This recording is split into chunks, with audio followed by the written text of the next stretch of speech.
तो क्या हाल है लॉन्डो, फाइनली मेरे चैनल पे आई गए अपनी ठहरकपन मिटाने के लिए। तो जब आई गए हो तो मैं प्रॉमिस करता हूँ कि तुम्हारे ठहरकपन मैं जरूर से मेरा मतलब ये एनिमे सीरीज तुम्हारी ठहरकपन जरूर से मिटा देगा। तो ज्यादा बकचोदी ना करते हुए चलिए एनिमे एक्सप्लेनेशन शुरू करते हैं। एपिसोड की शुरुआत में हमें एक लड़के के फ्लैशबैक को दिखाया जाता है, जहां पर हम देखते हैं कि वो लड़का एक ग्राउंड में बैठकर कुछ तो खेल रहा था, लेकिन तभी उसके पास उसका पापा आता है और वो भाषण देते हुए ये मोटिवेशन देता है कि तुम्हें दुनिया की सबसे बड़ी लौंडियाबाज बनना पड़ेगा, क्योंकि तुम्हारे पापा भी एक बहुत ही बड़े लौंडियाबाज है, यानी कि वर्ल्ड फेमस लौंडियाबाज। क्योंकि एक इंसान कभी भी एक लौंडिया के साथ खुश नहीं रह सकता। और वो ये भी बोलता है कि मैं जा रहा हूँ लौंडियाबाजी करने, तुम अपना रास्ता खुद देख लेना। और इतना बोलते ही एक गाड़ी में चढ़कर वहां से चला जाता है लौंडिया को पेलने। और अपने पापा के मुंह से ये सब सुनने के बाद वो लड़का सोचता है कि मेरे पापा बहुत ज्यादा कूल है, और वो चिल्लाते हुए बोलता है कि dad you are so cool, आप दुनिया के सबसे कूलेस्ट डैड हो। इतनी सी बच्चे की आंख में ठड़क देख रहे हो, बिल्कुल तुम लोगों की तरह ही है। तो यहाँ पर सीन कट हो जाता है और इंट्रो होता है। इंट्रो के बाद हमें एक बहुत ही खूबसूरत लड़की को दिखाया जाता है जो एक टेम्पल में एक बेल बजाती है, और फिर धीरे धीरे करके एक एक करके मतलब 5 लड़कियों को दिखाया जाता है जो कि बहुत ही फैमिली फ्रेंडली तरीके से लेटे हुए थे। और ये सीन यहीं पर खत्म हो जाता है और फिर सीन कट होता है उसी लड़के पे जिस लड़के को हम लोगों ने थोड़ी देर पहले देखा था। तो वो लड़का अपनी डेस्क में ही सो रहा होता है, तभी अचानक उसके नींद टूट जाता है और वो बोलता है कि मैं लेट हो गया।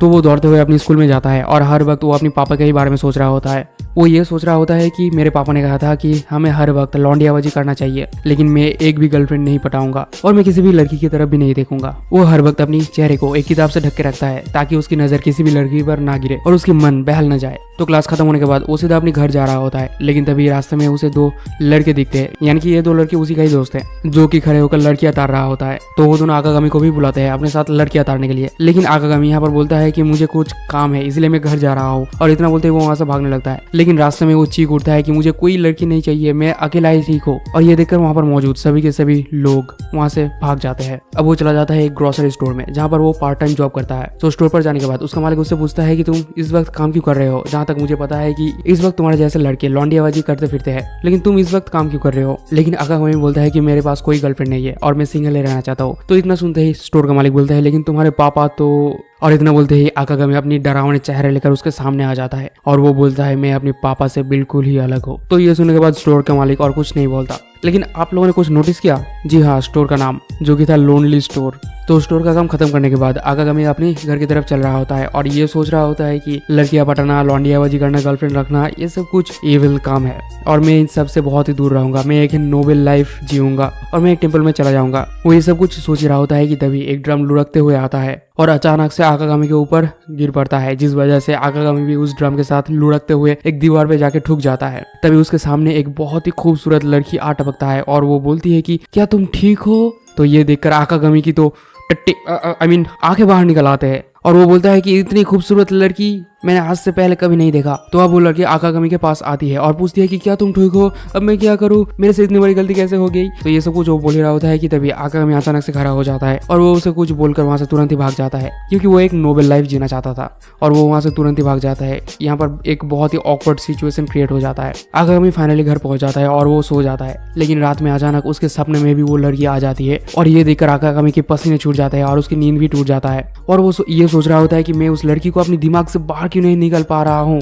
दूसरी सुबह हम देखते हैं कि आकागामी भी अपने दोस्तों की तरह लड़कियों को तार रहा होता है और लड़कियों की संतरे देख रहा होता है। तभी उसके दोनों दोस्त उसके पास आ जाता है और पूछता है कि आकागामी तुम यहाँ पर क्या कर रहे हो। तो आकागामी बोलता है कि कुछ नहीं। अब वो दोनों आकागामी से पूछता है कि क्या तुम पार्टी करने चलोगे। तो आकागामी पहले तो थोड़ा सा नानू करता है, लेकिन फिर बाद में मान जाता है और वो बहुत ही ज्यादा टल्ली हो जाता है। बार में जाकर बहुत ही ज्यादा नाचता है, गाता है और बहुत ही ज्यादा एंजॉय करता है। लेकिन घर में आते ही दोबारा से उसे उसी लड़की की याद सताने लगती है। वो बोल रहा होता है कि मैं उसे भूल क्यों नहीं पा रहा हूँ, उसके बारे में मेरा फीलिंग्स दिन ब दिन बढ़ते ही जा रहा है, मैं क्या करूँ। और इतना बोलते हुए वो अपने बाल को खींचने लगता है और उस लड़की की वजह से उसे नौकरी से भी निकाल दिया गया था और वो क्लास में भी फेल हो गया था। यानी कि समझ रहे हो, एक लड़की की हंसी तुम्हारी पूरी की पूरी जिंदगी को भी बर्बाद कर सकती है। तो लड़कियों से दूर रहना मेरे लॉन्डो। अब वो बोलता है कि मेरे पास अब सिर्फ एक ही ऑप्शन बचा है। दूसरे दिन हम देखते हैं कि वो एक ट्रेन में एक मॉन्क की ड्रेस पहनकर कहीं तो जा रहा था। ये देखकर हमें पता चलता है कि वो टेम्पल में जा रहा था ताकि वो अपने आप को मेडिटेट कर सके और लड़कियों से दूर रह सके। तो ट्रेन में थोड़ी देर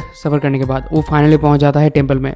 इस टेम्पल का नाम होता है मिकाजुकी टेम्पल और वो बाहर खड़े होकर उस टेम्पल को थोड़ी देर घूरता है। अब आकागामी जोर जोर से टेम्पल की कॉलिंग बेल को बजाने लगता है, जिस वजह से एक लड़की आकर टेम्पल की डोर को खोल देती है और आकागामी यहाँ पर यह देखता है कि ये वही रात वाली लड़की है। आकागामी को देखकर वो लड़की सॉरी सॉरी बोलती है और तुरंत ही चली जाती है अपनी कपड़े बदलने के लिए। इसी बीच आकागामी ये सोच रहा होता है कि मैं उस लड़की को यहाँ पर भी हेलुसिनेट तो नहीं कर रहा, क्योंकि मैं उसकी फीलिंग्स में इतना ज्यादा गिर गया हूँ कि मैं कुछ भी हेलुसिनेट करने लग रहा हूँ शायद। और तभी वहां पर वो लड़की आ जाती है, लेकिन आते आते वो थोड़ा सा गिर जाती है, जिस वजह से उसकी संतरे निकल आते हैं, जो देखकर आकागामी के मुंह से पानी टपकने लगता है, एकदम फव्वारे की तरह पानी गिरने लगता है और उसके बहुत तेजी से पसीने भी छूटने लगते हैं। तभी अचानक से आकागामी दौड़ते हुए वहां से भागने लगता है, क्योंकि वो अपने आप को बचाना चाहता था इन लड़कियों से। लेकिन अचानक उसके पैर एक पत्थर पे टकरा जाता है, जिस वजह से वो वहीं पर गिर जाता है और लुढ़कते हुए एक पेड़ पर जाकर टक्कर मार देता है। वो लड़की आकागामी के पास आती है और पूछती है कि क्या तुम ठीक हो, लेकिन आकागामी उठकर ही उसे पकड़ लेता है और उसे डायरेक्ट शादी के लिए प्रपोज कर देता है। कुछ देर बाद हम देखते हैं कि आकागामी और वो लड़की एक कमरे में अंदर बैठे हुए हैं और दोनों बैठकर चाय पी रहे होते हैं। तभी वो लड़की आकागामी से पूछती है कि तुम क्या पसंद करते हो। तो आकागामी ये सुनकर ये सोच रहा होता है कि शायद ये लड़की मेरा एग्जाम ले रही है, और वो इस ख्याल में डूब जाता है कि अगर मैं फेल कर गया तो शायद ये मुझे यहाँ से निकाल देगी। तो इस सवाल से बचने के लिए आकागामी उस लड़की से पूछता है कि टॉयलेट किधर है, जैसे कि हम लोग अपने एग्जाम हॉल में करते हैं। जब भी हम लोगों को कुछ पता नहीं होता तब हम लोग टॉयलेट की बहाना करके चले जाते हैं, और अब लोगों को तो पता ही है कि टॉयलेट में क्या होता है।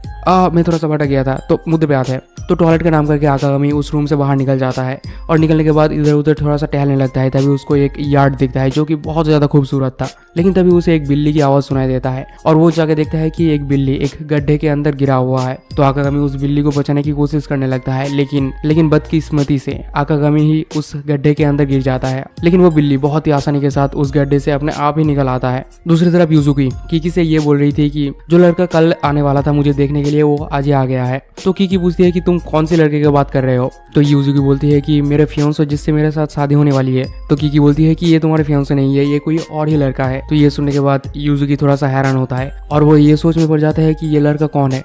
यूजुकी ये सब सोच ही रही थी कि तभी वहाँ पर सुकोयो भी आ जाती है और वो आकर ये बोलती है कि मैं तुम लोगों की स्पाई कर रही थी कि तुम लोगों की मीटिंग कैसे चल रही है। तभी यूजुकी उसे बोलती है कि हम लोगों की टेंपल में एक घोस्ट घुस आया है, यानी कि यूजुकी आकागामी को एक घोस्ट समझ रही थी। और तभी पीछे से आकागामी आ जाता है जिसके सिर से बहुत तेज खून निकल रहा था और उसका चेहरा बिल्कुल भूतों की तरह ही लग रहा था, जो देखने के बाद सुकोयो के अंदर से आत्मा निकल जाती है और सुकोयो डर के मारे नीचे गिर जाती है। लेकिन तभी आकागामी लुढ़कते हुए आकर सुकोयो के ऊपर गिर जाता है और उसके हाथ डायरेक्ट सुकोयो के संतरे पर चला जाता है, मतलब ठड़कपंती एट पीक। तभी यूजुकी उड़ते हुए आता है और एक फ्लाइंग लात आकागामी के सर पर दे मारता है, जिस वजह से आकागामी के मुंह से बहुत सारे खून निकल जाते हैं और दोनों वहां से अपनी जान लेकर भागने लगते हैं। और आकागामी भी उन दोनों के पीछे दौड़ के भागने लगता है और ये बोलने लगता है कि मैं कोई घोस्ट नहीं हूँ, मैं कोई घोस्ट नहीं हूँ। लेकिन वो दोनों इसकी बात बिल्कुल भी नहीं सुनते। रास्ते में वो लोग कागुरा को देखते हैं और बोलते हैं कि भागो।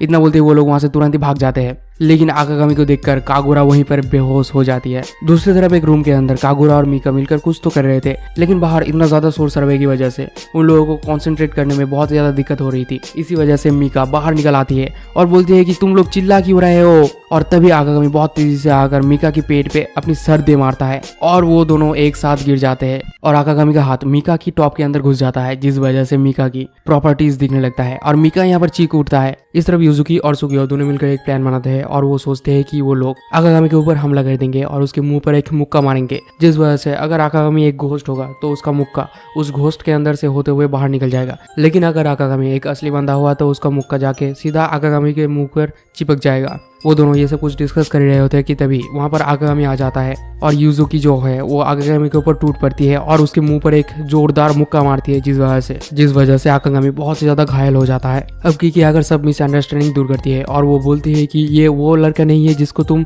समझ रहे हो कि जिसके साथ तुम्हारी शादी होने वाली है, बल्कि इसे तो इसके अंकल ने यहाँ पर भेजा है यहाँ पर रहने के लिए। तो ये सुनने के बाद यूजुकी बहुत ही ज्यादा शर्मिंदगी महसूस करती है और आकागामी से माफी मांगने लगती है और बोलती है कि ये सब कुछ एक मिसअंडरस्टैंडिंग की वजह से हुआ है, तो प्लीज मुझे माफ कर देना। अब सभी लड़कियां मिलकर ये डिसाइड करने लगते हैं कि आकागामी को यहाँ पर रहने दिया जाए या फिर नहीं। तभी सुकियो सभी लोगों को बोलती है कि ये एक बूब्स एडिक है और इससे यहाँ पर नहीं रहने दिया जा सकता है। तो ये सुनने के बाद कीकी बोलती है कि चलो ट्राई करके देखते हैं कि ये है भी या फिर नहीं, और फिर अपनी खजाने की दरवाजा खोल देती है, जो देखकर आकागामी का मुंह खुला का खुला रह जाता है और तभी वो अपने आप को एक बहुत जोरदार मुक्का मारता है, जिस वजह से उसकी नाक से बहुत सारे खून निकल आते हैं। ये देखने के बाद सभी डिसाइड करते हैं कि आकागामी को यहाँ पर और नहीं रहने दिया जा सकता। तो ये सब सुनने के बाद आकागामी सभी लोगों को बोलता है कि मैं तुम लोगों को और परेशान नहीं करूंगा, और इतना बोलते ही वो वहाँ से ऋतिक रोशन की तरह निकल जाता है। लेकिन जब वो बस स्टैंड में पहुंचता है तब वो देखता है कि उसकी आखिरी बास भी छूट चुकी है। तो वो वहीं पर बैठकर थोड़ा सा आराम करने लगता है और वो सोचने लगता है कि मैं ये क्या कर रहा हूँ यार यहाँ पर। लेकिन तभी वहाँ पर यूजुकी आ जाती है और वो आकागामी को बोलती है, तुम आज रात के लिए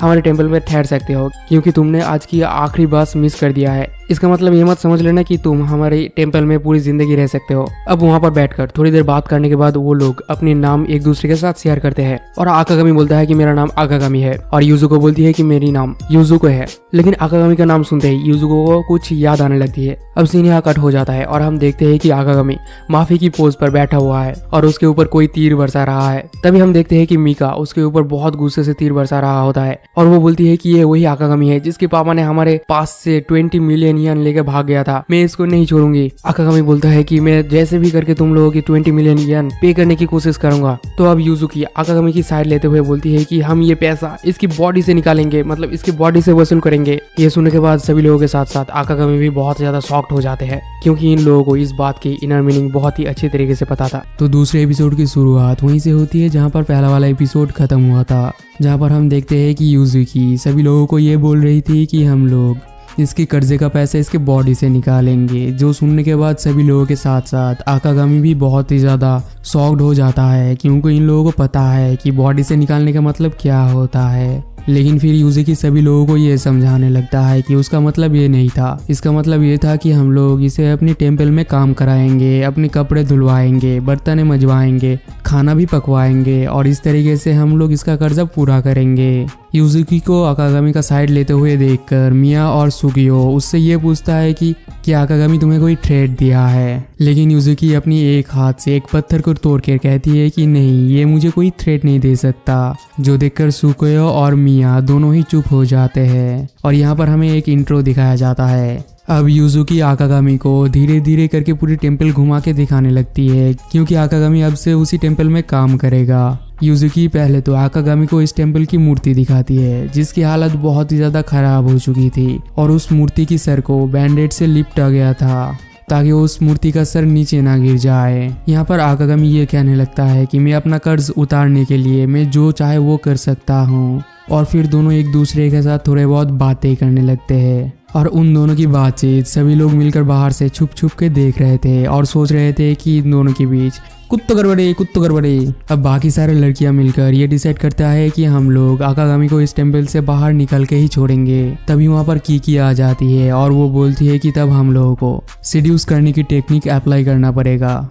और कीकी को वहाँ पर देखकर मिया चौंक जाती है और पूछती है कि तुम यहाँ पर कब आए हो। अब कीकी उन लोगों को आकागामी को इस टेम्पल से निकालने का प्लान बताने लगती है। वो बोलती है कि तुम में से कोई आकागामी को सीड्यूस करेगी और जब वो सीड्यूस हो जाएगा और तुम लोगों के ऊपर झपट पड़ेगा तब हम लोग आके उसे रंगे हाथों पकड़ लेंगे और फिर टेम्पल से बहुत ही इजीली निकाल देंगे। तो ये प्लान सुनकर सभी लोग इस प्लान को एक्सेप्ट कर लेते हैं और बोलते हैं कि तो इस प्लान को एग्जीक्यूट कौन करेगा। तो सभी लोग सुकोयो की तरफ देखने लगते हैं और बोलते हैं कि तुम्हारी बॉडी सबसे ज्यादा सेक्सी है इसलिए इस काम को अंजाम तुम ही दोगी। लेकिन सुकोयो की तरफ उंगली करते हुए ये बोलती है कि तुम भी तो ये काम कर सकती हो। लेकिन कीकी बोलती है कि मैं एक नन हूँ इसीलिए मैं ये सब काम नहीं कर सकती। तो सुकोयो के पास और कोई ऑप्शन ना रहने की वजह से सुकोयो इस काम के लिए मान जाती है, वो भी बिना मर्जी के साथ। दूसरी सुबह हम देखते हैं कि 5 बजते ही आकागामी बहुत जोश के साथ उठ जाता है और टेम्पल में झाड़ू पोछा मारने लगता है और खाना भी पकाने लगता है। लेकिन तभी किचन में यूजुकी आ जाती है और वो अपनी नाइट ड्रेस में थी, जो देखकर आकागामी की सोए हुए अरमान जाग जाते हैं। इस वजह से आकागामी का बनाया हुआ खाना भी जलने लगता है और ये सब कुछ सुकोयो एक दरवाजे के पीछे से छुप छुप कर देख रही थी और वो सोचती है कि ये बंदा तो बिल्कुल हवस का पुजारी है ठरकी कहीं का। अब यहाँ पर खाना कंप्लीट हो जाता है और सभी लोग डाइनिंग टेबल पर आके बैठते हैं खाने के लिए। तो जब सुकोयो आकागामी का बनाया हुआ खाना खाती है तो वो देखती है कि ये खाना बहुत ही ज्यादा लजीज है और वो सभी खाना एकदम सफाचट कर देती है। खाना खाने के बाद सुकोयो जबरदस्ती अपना खजाना आकागामी को दिखाने लगती है ताकि वो सीड्यूस्ड हो जाए और उसके ऊपर झपट पड़े। अब सुकोयो उसे अपनी खजाना दिखाते हुए बोलती है कि मेरे साथ चलो, मेरे पास तुम्हारे लिए और भी बहुत सारे काम है और उसे एक कोने पर ले जाती है। और सुकुयो आकागामी को बोलती है कि तुम चलो टेम्पल का काम शुरू करो और टेम्पल को जल्दी से साफ सफाई करो। तो आकागामी बोलता है कि मैंने ऑलरेडी टेम्पल को साफ कर दिया है और सब कुछ चमका दिया है। तो सुकुयो बोलती है कि इस टेम्पल में एक बाथरूम भी है। तो आकागामी बोलता है कि मैंने उसको भी चमका दिया है। अब सुकुयो ग्रेवयार्ड के बारे में पूछते हैं। तो आकागामी बोलती है कि मैंने उसको भी चमका दिया है। और ये सारी बातें सुनने के बाद सुकुयो की फटके 4 हो जाती है और वो ये सोचने लगता है कि ये सारे काम हम सभी लोग मिलकर पूरी दिन में कंप्लीट करते हैं और इस बंदे ने इतनी जल्दी पूरी की पूरी काम निपटा दिया। अब सुकुयो आकागामी को बाहर ले जाती है और उसके ऊपर पानी फेंकने लगती है और वो बोलती है कि ये तुम्हारा ट्रेनिंग का हिस्सा है। दरअसल हम लोगों के पास झरना नहीं है, इसीलिए हम लोग इस पाइप से काम चला रहे हैं। और आकागामी ये सोचने लगता है कि ये भी मेरा मेडिटेशन का एक हिस्सा है और इसे मैं बहुत ही अच्छी तरीके से पूरा करूंगा, जिस वजह से मैं लड़कियों से अपना ध्यान हटा सकता हूँ। लेकिन तभी उसके सामने यूजुकी स्कूल ड्रेस में आ जाती है, जो देखकर आकागामी के सोया हुआ अरमान दोबारा से जाग जाते हैं। और आकागामी बोलता है कि मैं थोड़ा सा गरम गरम महसूस कर रहा हूँ, यानी कि इतने ठंडे पानी के अंदर भी वो गर्म हो रहा था। दूसरे सीन में हम देखते हैं कि आकागामी बाथरूम में नहा रहा था और वो बहुत देर से नहा रहा था। तभी अचानक उसे ये ख्याल आता है कि उसे डिनर भी बनाना होगा, तो इसलिए वो जल्दी से बाथटब से उठकर बाहर जाने लगता है। लेकिन जब वो गेट खोलता है तब वो देखता है कि सामने ही सुकुयो अपनी तरबूज लेकर बैठी हुई है। लेकिन यहाँ पर मेन ट्रेजेडी ये थी कि आकागामी पूरी तरीके से नंगा था और उसके दोनों लड्डू के साथ साथ एक केला भी दिख रहा था और सुकुयो वहीं पर बैठ के ये सब देख लेती है और वो ये देखकर बहुत ज्यादा नर्वस हो जाती है और शर्म के मारे पूरी तरीके से लाल लाल हो जाती है। लेकिन आकागामी सुकुयो को वहाँ पर बैठा हुआ देखकर दौड़ के आकर दोबारा से बाथटब के अंदर घुस जाता है और सोचने लगता है कि सुकुयो यहाँ पर क्या कर रही है। तभी सुकुयो ये सोचने लगता है कि अगर मैं उसे थोड़ा सा अपना स्किन दिखाऊंगी तो वो जल्दी से आकर मेरे ऊपर झपट पड़ेगा और मैंने ऑलरेडी यूजुकी को मैसेज कर दिया है और वो 5 मिनट के अंदर ही बाथरूम में आ रही होगी। और वो धीरे धीरे करके अपनी खजाने की तिजोरी खोलने लगती है और आकागामी ये सोच रहा होता है कि इस लड़की को हो क्या गया है। लेकिन सुकुयो जैसा सोच रही थी वैसा बिल्कुल भी नहीं होता। सुकुयो यहाँ पर बहुत ज्यादा घबराई हुई थी, इसलिए वो घबराते हुए थोड़ा सा पीछे हटती है और थोड़ा सा पीछे हटते ही वो एक अलमारी के साथ भिड़ जाती है, जिस वजह से उसके ऊपर रखा हुआ 2 बॉक्स उन लोगों के ऊपर गिरने लगता है। लेकिन आकागामी यहाँ पर सुकुयो को जैसे तैसे करके बचा लेता है। लेकिन तभी एक बॉक्स ऊपर से आते हुए आकागामी के सर पे गिर जाता है, जिस वजह से आकागामी की होंठ सुकुयो के होंठ के साथ जुड़ जाता है। और तभी वहाँ पर यूजुकी भी आ जाती है और वो ये सब कुछ देख लेती है और यूजुकी की आंखों में हम लोग खौफ देख सकते हैं। तो यूजुकी ये सिचुएशन देखकर आकागामी को बोलती है कि क्या तुम इस टेम्पल को छोड़कर जा सकते हो। तो आकागामी कुछ ना कहकर वहाँ से निकल जाता है। अब दूसरी तरफ सभी लड़कियां मिलकर सुकुयो को कांग्रेचुलेशन कहने लगती है और बोलती है कि तुमने आखिरकार ये काम कर ही दिया। और हम लोग यहाँ पर सभी लोगों के आंखों में बहुत ज्यादा चमक देख सकते हैं और सुकुयो भी यहाँ पर बहुत ज्यादा फुटेज खा रही थी। लेकिन जब सुकुयो यूजुकी के साथ बातें करने जाती है तब यूजुकी उसे थोड़ा सा इग्नोर करने लगती है, जो देखकर सुकुयो को थोड़ा सा ऑकवर्ड फील होता है। तो सुकुयो जाकर यूजुकी को पूछती है कि तुम्हें क्या हो गया है। तो यूजुकी बोलती है कि मैं जब भी तुम्हें देख रही हूँ तभी मुझे उसी मोमेंट का याद आ रहा है जब आकागामी नंगा होकर पड़ा हुआ था। अब वो दोनों मिलकर यहाँ पर थोड़ा सा बातचीत करने लगते हैं और बातचीत करते करते सुकुयो फाइनली अपनी गलती मान लेती है और बोलती है कि इसमें आकागामी का कोई गलती नहीं है, बल्कि वो तो मेरा मदद कर रहा था और मैं ही उसे इस टेम्पल से निकालने के लिए उसके ऊपर चढ़ा हुआ था। लेकिन उसने तो मेरे साथ कुछ भी नहीं किया था और इस वजह से वो थोड़ा सा गिल्टी भी फील करने लगती है। इसलिए वो दोनों ये डिसाइड करते हैं कि वो दोनों जाके आकागामी के साथ बातें करेंगे। लेकिन तभी किकी वहाँ पर आ जाती है और वो बोलती है कि आकागामी अपनी बोरिया बिस्तर बांध के यहाँ से चला गया है। इस तरफ हम देखते हैं कि आकागामी अपनी बोरिया बिस्तर लेकर एक पुलिस स्टेशन में जाता है और वहाँ पर बोलता है कि मैंने एक लड़की को किस कर दिया है, इसीलिए आप मुझे गिरफ्तार कर लो। तो वो पुलिस बंदा उसे एक लात मार के ऑफिस से निकाल देता है और वो बोलता है कि तुम दोबारा से यहाँ पर मत दिख जाना। अब आकागामी के पास और कोई चारा नहीं था, इसीलिए वो दोबारा से अपनी पुरानी रूम की तरफ जाता है और वहाँ पर जाके उसे ये पता चलता है कि उसके रूम में ऑलरेडी कोई आ चुका है। तो आकागामी रूम ओनर से ये पूछता है कि मेरा सामान का क्या हुआ। तो रूम ओनर ये बोलता है कि मैंने तो तुम्हारा सामान फेंक दिया है। अब आकागामी के पास रहने के लिए और कोई जगह नहीं था, इसीलिए वो एक जगह पर एक कार्टून के नीचे छुपा हुआ था, क्योंकि वहाँ पर बारिश हो रही थी। और वहाँ पर बैठकर वो ये सोच रहा था कि मैं अपना कर्जा कैसे पूरा करूँ। और सोचते सोचते वो यूजुकी और सुकेओ के बारे में सोचने लगता है, और उन दोनों के बारे में सोचते सोचते उसे उन दोनों की सेक्सी फिगर भी दिखने लगता है। लेकिन तभी वो दोबारा से अपनी माइंड को डाइवर्ट करने लगता है ताकि वो ये सब कुछ सोच ना पाए। और वो ये सब कुछ सोच ही रहा था कि तभी हम देखते हैं कि वहाँ पर यूजुकी आ जाती है, और यूजुकी आकर आकागामी से पूछती है कि तुम यहाँ पर क्या कर रही हो। लेकिन तभी आकागामी का नजर पानी में लिपटा हुआ उसके संतरों के ऊपर पड़ता है, लेकिन वो दोबारा से अपने आप को कंट्रोल कर लेता है और वो बोलता है कि तुमने ही तो मुझे टेंपल छोड़ने के लिए कहा था। ये सुनने के बाद यूजुकी बोलती है कि मैंने तुम्हें टेंपल छोड़ने के लिए नहीं बल्कि बाथरूम छोड़ने के लिए कहा था। अब यूजुकी आकागामी से उसका एज पूछता है, तो आकागामी बोलता है कि मैं सिर्फ 21 ईयर्स का हूँ। लेकिन आकागामी जब यूजुकी को उसका एज पूछता है तब वो बोलती है कि वो सिर्फ 17 साल का है। 17 साल में ऐसी लड़की कहाँ मिलता है यार, मुझे भी चाहिए। मुझे क्यों नहीं दिखता ये सारे लड़की।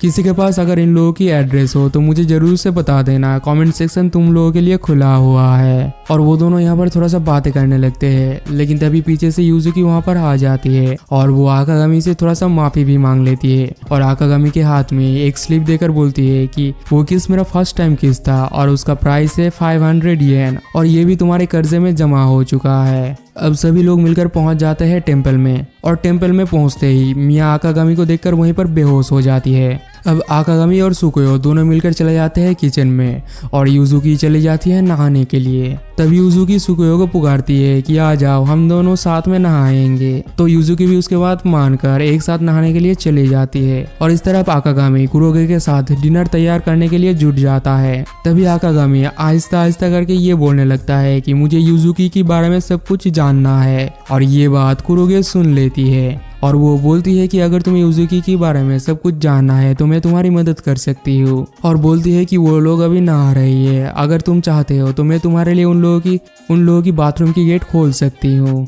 और इतना कहते ही कुरोगे चली जाती है बाथरूम की तरफ और उसकी गेट खोलने ही वाली होती है, लेकिन तभी आकागामी पीछे से चीखते हुए आता है कुरोगे को पकड़ने के लिए। लेकिन कुरोगे वहां से हट जाती है, जिस वजह से आकागामी का हाथ बाथरूम की गेट के हैंडल पे गिर जाता है और गेट खुल जाता है। और तभी आकागामी उन दोनों को नेकेड देख लेता है, और यहाँ पर क्रिएट हो जाता है एक और ऑकवर्ड सिचुएशन। दूसरे सीन में हम देखते हैं कि यूजुकी और सुकेओ दोनों मिलकर आकागामी को पीट पीट के उसका भर्ता बना दिया है, और उसे गाली देकर वो लोग वहां से निकल जाते हैं। आकागामी टेबल पर ही गिरा हुआ था, और तभी उसके पास मिया आ जाती है और आकागामी को लड़ने के लिए चैलेंज कर देती है। एपिसोड की शुरुआत होती है मिया को दिखाते हुए, जहाँ पर मिया ये बोल रही थी कि मुझे पता है कि तुम यूजुकी और सुकेओ को अपनी बस में कर चुके हो, लेकिन मैं तुम्हारी बातों पर नहीं आने वाली, और अब इस टेंपल को बचाने की जिम्मेदारी मेरे ऊपर है। लेकिन मैं तुम्हें इस टेंपल को छोड़ने के लिए नहीं बोलूंगी, बल्कि मैं तुम्हें जब 1-on-1 फाइट में हरा दूंगी तब मैं तुम्हारी नुन्नू काट दूंगी। मतलब अब यहाँ पर हमें इंट्रो दिखाया जाता है। इंट्रो के बाद हम देखते हैं कि सुकेओ, कुरोगे और यूजुकी कहीं पर जा रही होती है,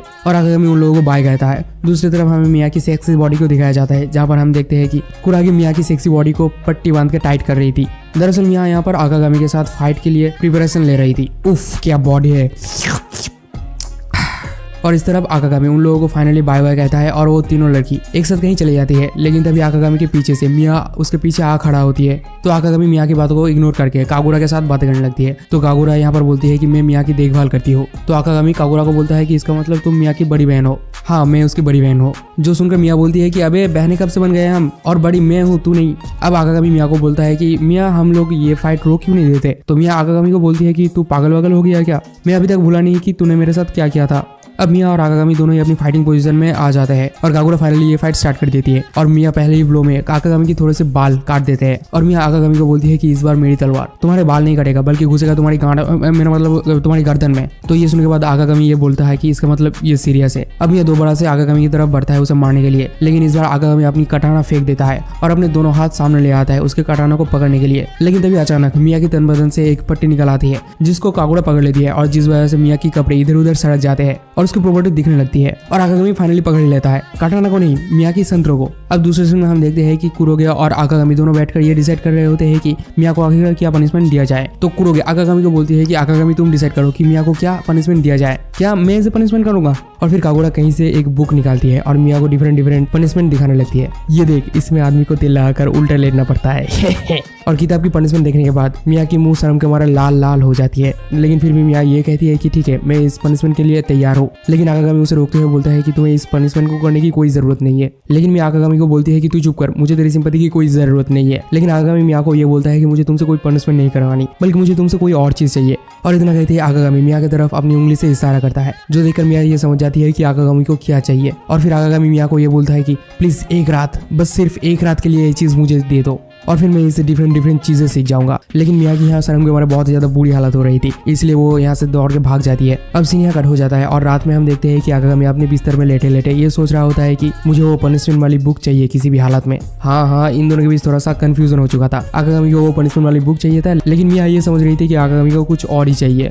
और बाकी आप लोग तो खुद ही समझदार हो। अब आकागामी फाइनली अपनी आंखें बंद करता है सोने के लिए, लेकिन कुछ देर बाद जब वो अपनी आंखें खोलता है तब वो देखता है कि मिया उसके ऊपर चढ़कर बैठी हुई है और मिया कहती है कि मैं तैयार हूँ पनिशमेंट के लिए। तो भाई सोचता है कि अबे यार यहाँ पर चल क्या रहा है। लेकिन तभी अचानक से मिया अपनी तिजोरी खोल देती है और अपनी प्रॉपर्टीज आकागामी के हवाले कर देती है और मिया की वजन की वजह से आकागामी की दम घुटने लगता है। लेकिन मिया आकागामी को ये बोलती है कि ये एक हसीन सपना है और वो भी सिर्फ आज रात के लिए। तो आकागामी सोचता है कि अच्छा, तो ये एक सपना है तो कोई बात नहीं। और वो थोड़ा सा इधर उधर देखकर मिया की संतरों को दबाने के लिए अपनी हाथ बढ़ाता है कि तभी उसे कागुरा दिख जाता है और वो उन दोनों की एमएमएस वीडियो बना रही थी अपने आप को वायरल करने के लिए। तो अब आकागामी मिया को अपने ऊपर से हटाते हुए ये कहता है कि तुझे अगर बुक नहीं देना तो कोई बात नहीं, लेकिन तू अपनी दुकान जल्दी से बंद कर। तो मिया कहती है कि एक मिनट, तब क्या तुम मुझसे वो बुक मांग रहे थे? तो आकागामी बोलता है तो और क्या, तूने क्या समझा था? लेकिन मिया यहाँ पर कुछ नहीं बोलती और शर्म के मारे वहां से भाग जाती है। अब मिया डिसाइड करती है कि वो एक कमरे के अंदर बैठकर मेडिटेशन करेगी और कमरे के अंदर जाते ही वो देखता है कि आकागामी पहले से वहां पर बैठा हुआ है। तो मिया ये देखकर उस कमरे से बाहर निकलने वाली होती है कि तभी वो देखती है कि ये दरवाजा बाहर से लॉक हो चुकी थी और ये काम कुरोगे ने की थी। कुरोगे उस दरवाजे को बाहर से लॉक कर दिया था। अब आकागामी और मिया दोनों ये समझ जाते हैं कि वो लोग यहाँ से बाहर नहीं जा सकते और उन लोगों के पास मोबाइल भी नहीं था, इस वजह से वो लोग किसी को कॉल भी नहीं कर सकते थे। अब यहाँ पर धीरे धीरे करके उन लोगों को ठंड लगने लगती है और वहाँ पर सिर्फ और सिर्फ एक कम्बल, और इस वजह से आकागामी मिया को उस कम्बल को ऑफर करता है। लेकिन मिया यहाँ पर उस कम्बल को लेने के लिए नहीं मानती। लेकिन कुछ देर में ही मिया को एक बहुत बड़ी छींक आती है। इतनी प्यारी लग रही है यार।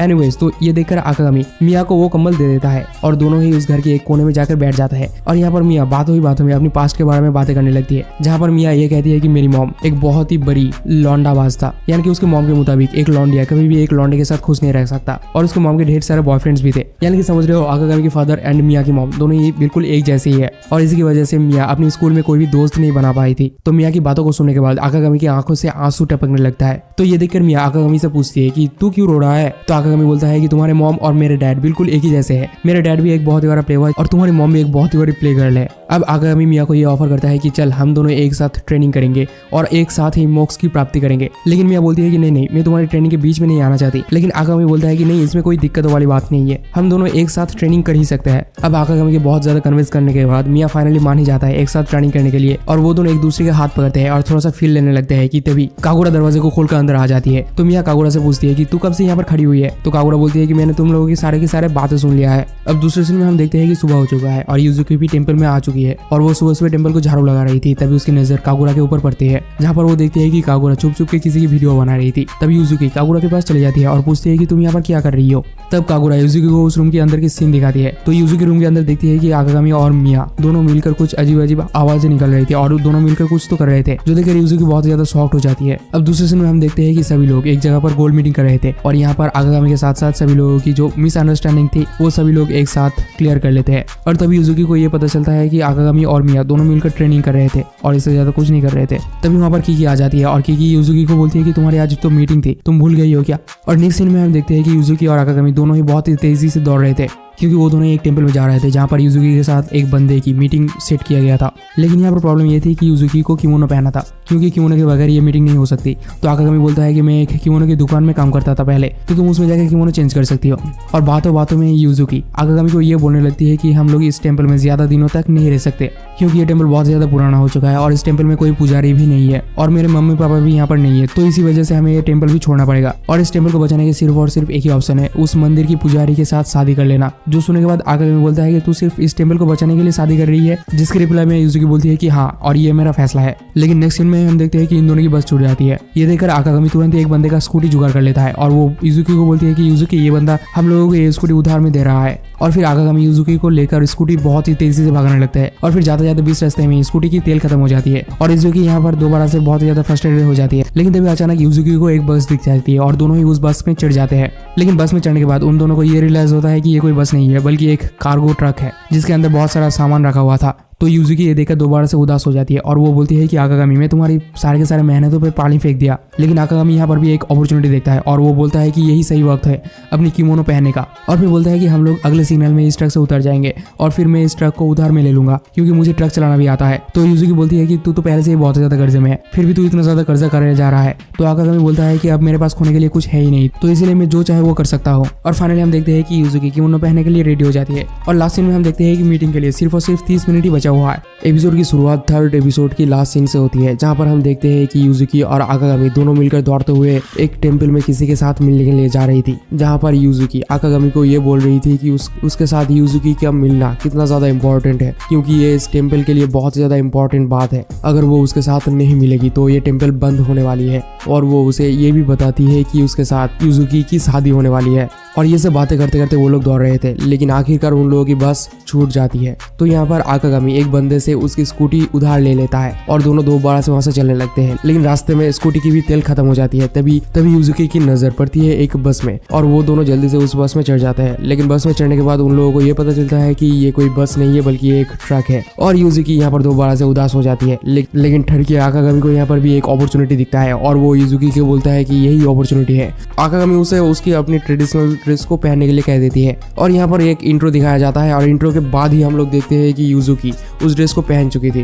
पहनने वाला सीन क्यों नहीं डाला बे। एनीवेज यहाँ पर हम देखते हैं कि आकागामी और यूजुकी दोनों मिलकर उस ट्रक को उधार पे ले लिया था और आकागामी उस ट्रक को ड्राइव कर रहा था। और इसी बीच हमें एक फ्लैशबैक दिखाया जाता है जहाँ पर हम देखते हैं कि कीकी और यूजुकी दोनों मिलकर कुछ बातें कर रहे थे, जहाँ पर यूजुकी कीकी को ये बोल रही थी कि मैं नहीं चाहती कि ये टेंपल बंद हो जाए, लेकिन कीकी कहती है कि तुम्हें एक नन बनने में टोटल 3 इयर्स का टाइम लगेगा लेकिन हमारे पास सिर्फ 1 ही साल का टाइम है और इसी बीच हमें किसी न किसी पुजारी को यहाँ पर ले आना पड़ेगा वरना इस टेंपल को बंद होने से कोई भी नहीं रोक सकता। तो ये सुनने के बाद यूजुकी कहती है कि मैं एक मैच मेकर ढूंढने वाली हूँ, यानी कि वो शादी करने वाली है 17 साल की उम्र में। हमारे यहाँ तो ऐसा नहीं होता या फिर शायद होता है। एनीवेज उन सब बातों में नहीं जाने वाला हूँ मैं। तो अब यहाँ पर फ्लैशबैक खत्म हो जाता है और वो लोग फाइनली प्रेजेंट में आते हैं और प्रेजेंट में हम देखते हैं कि आकागामी उस ट्रक को मतलब बहुत ही बुरी तरीके से चला रहा होता है और चलाते चलाते वो लोग फाइनल टेंपल में पहुंच जाता है। लेकिन आकागामी उस ट्रक को डायरेक्ट एक पेड़ पे ठोक देता है और ये देखकर यूजुकी बहुत ज्यादा खुश होती है और बोलती है कि आकागामी फाइनली हम लोग टाइम पे पहुंच चुके हैं। और यूजुकी यहाँ पर आकागामी को बाय कह के मटकते मटकते टेंपल के अंदर चली जाती है और यूजुकी आकागामी को बोलती है कि यहाँ तक मेरे साथ देने के लिए बहुत ही ज्यादा शुक्रिया और इससे आगे का चीज मैं संभाल लूंगी। और इतना कहती है वो टेंपल के अंदर घुस जाती है। लेकिन इस तरफ आकागामी के दिमाग में कुछ और ही चल रहा होता है। वो सोच रहा होता है कि यूजुकी अब शादी कर लेगी, वो यानी कि वो उस बंदे के साथ बच्चा पैदा करेगी, ये करेगी वो करेगी। पता नहीं क्यों इस बंदे का दिमाग बिल्कुल मेरी तरह चलता है। एनीवेज इन सब बातों को साइड में रखते हैं। तो तभी हम देखते हैं कि आकागामी की ट्रक के अंदर एक नन घुस आती है और वो दोनों आमने सामने हो जाते हैं। तभी वो नन आकागामी को पकड़ के घसीटते हुए टेंपल के अंदर लेकर चली जाती है टेंपल के काम करवाने के लिए। टेंपल के अंदर हम देखते हैं कि यूजुकी और वो बंदा जिसका नाम कीजो हुआ था, वो दोनों आमने सामने होते हैं और वो दोनों एक दूसरे के बहुत ही पोलाइटली तरीके से एक दूसरे को ग्रीटिंग करते हैं। ऐसा तो हमारे यहाँ नहीं होता। और फिर वो दोनों वहीं पर बैठ के थोड़ा सा बातचीत करने लगते हैं। तभी यूजुकी की नज़र थोड़ा सा बाहर जाती है और वो देखती है कि बाहर ही आकागामी एक झाड़ू लेकर खड़ा हुआ है, जो देखकर यूजुकी की तो होश ही उड़ जाती है और वो सोचती है कि आकागामी यहाँ पर क्या कर रहा है। लेकिन यहाँ पर भी आकागामी के दिमाग में सिर्फ और सिर्फ वही चीज़ चल रहा होता है जो सब तुम्हारे दिमाग में हर वक्त चलते रहता है, यानी कि वो यही ख्याल में पड़ा हुआ होता है कि ये बंदा इसके साथ शादी कर लेगा, बच्चे पैदा कर लेगा, ये कर लेगा वो कर लेगा। मतलब समझ रहे हो ना, तुम लोग समझ जाओ। अगर नहीं समझ रहे हो तो एनिमे देख लो जाके जाओ। तो यहाँ पर भी आकागामी अपने माइंड को डाइवर्ट करने के लिए अपने आप को मुक्के ही मुक्के छड़ने लगता है, जो देखकर यूजुकी तो और भी ज्यादा शॉक्ड हो जाती है और सोचती है कि ये बंदा आखिर कर क्या रहा है। तभी हुआन यूजुकी को पूछता है क्या तुम नर्वस हो, लेकिन यूजुकी यहाँ पर बहुत ज्यादा नर्वस तरीके से बोलती है कि नहीं मैं तो नर्वस नहीं हूँ। तो यहाँ पर ये सीन कट हो जाता है और दूसरे सीन में हम देखते हैं कि आकागामी को वही नन दोबारा से बुलाती है और ले आकर उस बंदे के मतलब हुआन के सामने ले आकर बैठा देता है। अब वो तीनों एक दूसरे के आमने सामने बैठे हुए थे। यहाँ पर यूजुकी आकागामी की तरफ ऐसी बुरी तरीके से देखती है कि आकागामी के पसीने छूटने लगते हैं और आकागामी आई एम सॉरी कहने लगता है अपने ही मन में। अब आकागामी इस ऑकवर्डनेस को तोड़ने के लिए फाइनली पूछ ही लेता है कि माय लॉर्ड, आप अपने स्वीट हार्ट के साथ पहले डेट में क्या करना चाहते हैं। तो हुआन बोलता है कि मैं उसे एक मूवी डेट में लेकर जाना चाहता हूँ। तो आकागामी यहाँ पर दोबारा से सोचने लगता है कि ये बंदा मूवी डेट में ले जाकर क्या करने वाला है, वहाँ पर अंधेरा होगा, वहाँ पर वो उसके साथ फायदा भी उठा सकता है। और ये सब कुछ सोचते सोचते आकागामी का खून खौलने लगता है और वो बहुत ही बुरी तरीके से बिहेव करने लगता है। तो आकागामी अपने आप को थोड़ा सा संभाल कर दोबारा से माय लॉर्ड यानी कि हुया से ये पूछता है कि आप दिन में क्या करना सबसे ज्यादा पसंद करते हो। तो हुया बोलता है कि मैं हॉट स्प्रिंग में नहाना पसंद करता हूँ। जो सुनने के बाद आकागामी दोबारा से अपने ही ख्यालों में खो जाता है और उसके खून दोबारा से खोलने लगता है। अब दोबारा से आकागामी अपने आप को थोड़ा सा संभालता है और वो पूछता है कि आप अब शादी के बाद क्या सबसे ज्यादा पसंद करेंगे। तो हुया वहाँ पर बोलता है कि मुझे 10 बच्चे पैदा करना है। जो सुनने के बाद तो आकागामी की दिमाग फट ही जाता है मतलब, और वो वहीं पर मुंह से बहुत सारे खून निकाल के वहीं पर बेहोश हो जाता है। और तभी वहाँ पर एक बंदा आकर उसे घसीटते हुए लेकर चला जाता है। अब हुयो युजुकी को ये बोलने लगता है कि मुझे नहीं पता कि ये बंदा यहाँ पर क्या कर रहा है, लेकिन मुझे इंसान पहचानना बहुत ही अच्छी तरीके से आता है और मुझे ये समझ में आया है कि वो बंदा तुम्हारे लिए बहुत ही ज्यादा केयरफुल है, वो बंदा तुम्हारे लिए परवाह करता है और वो हम लोगों से कोई भी झूठ नहीं कहा है।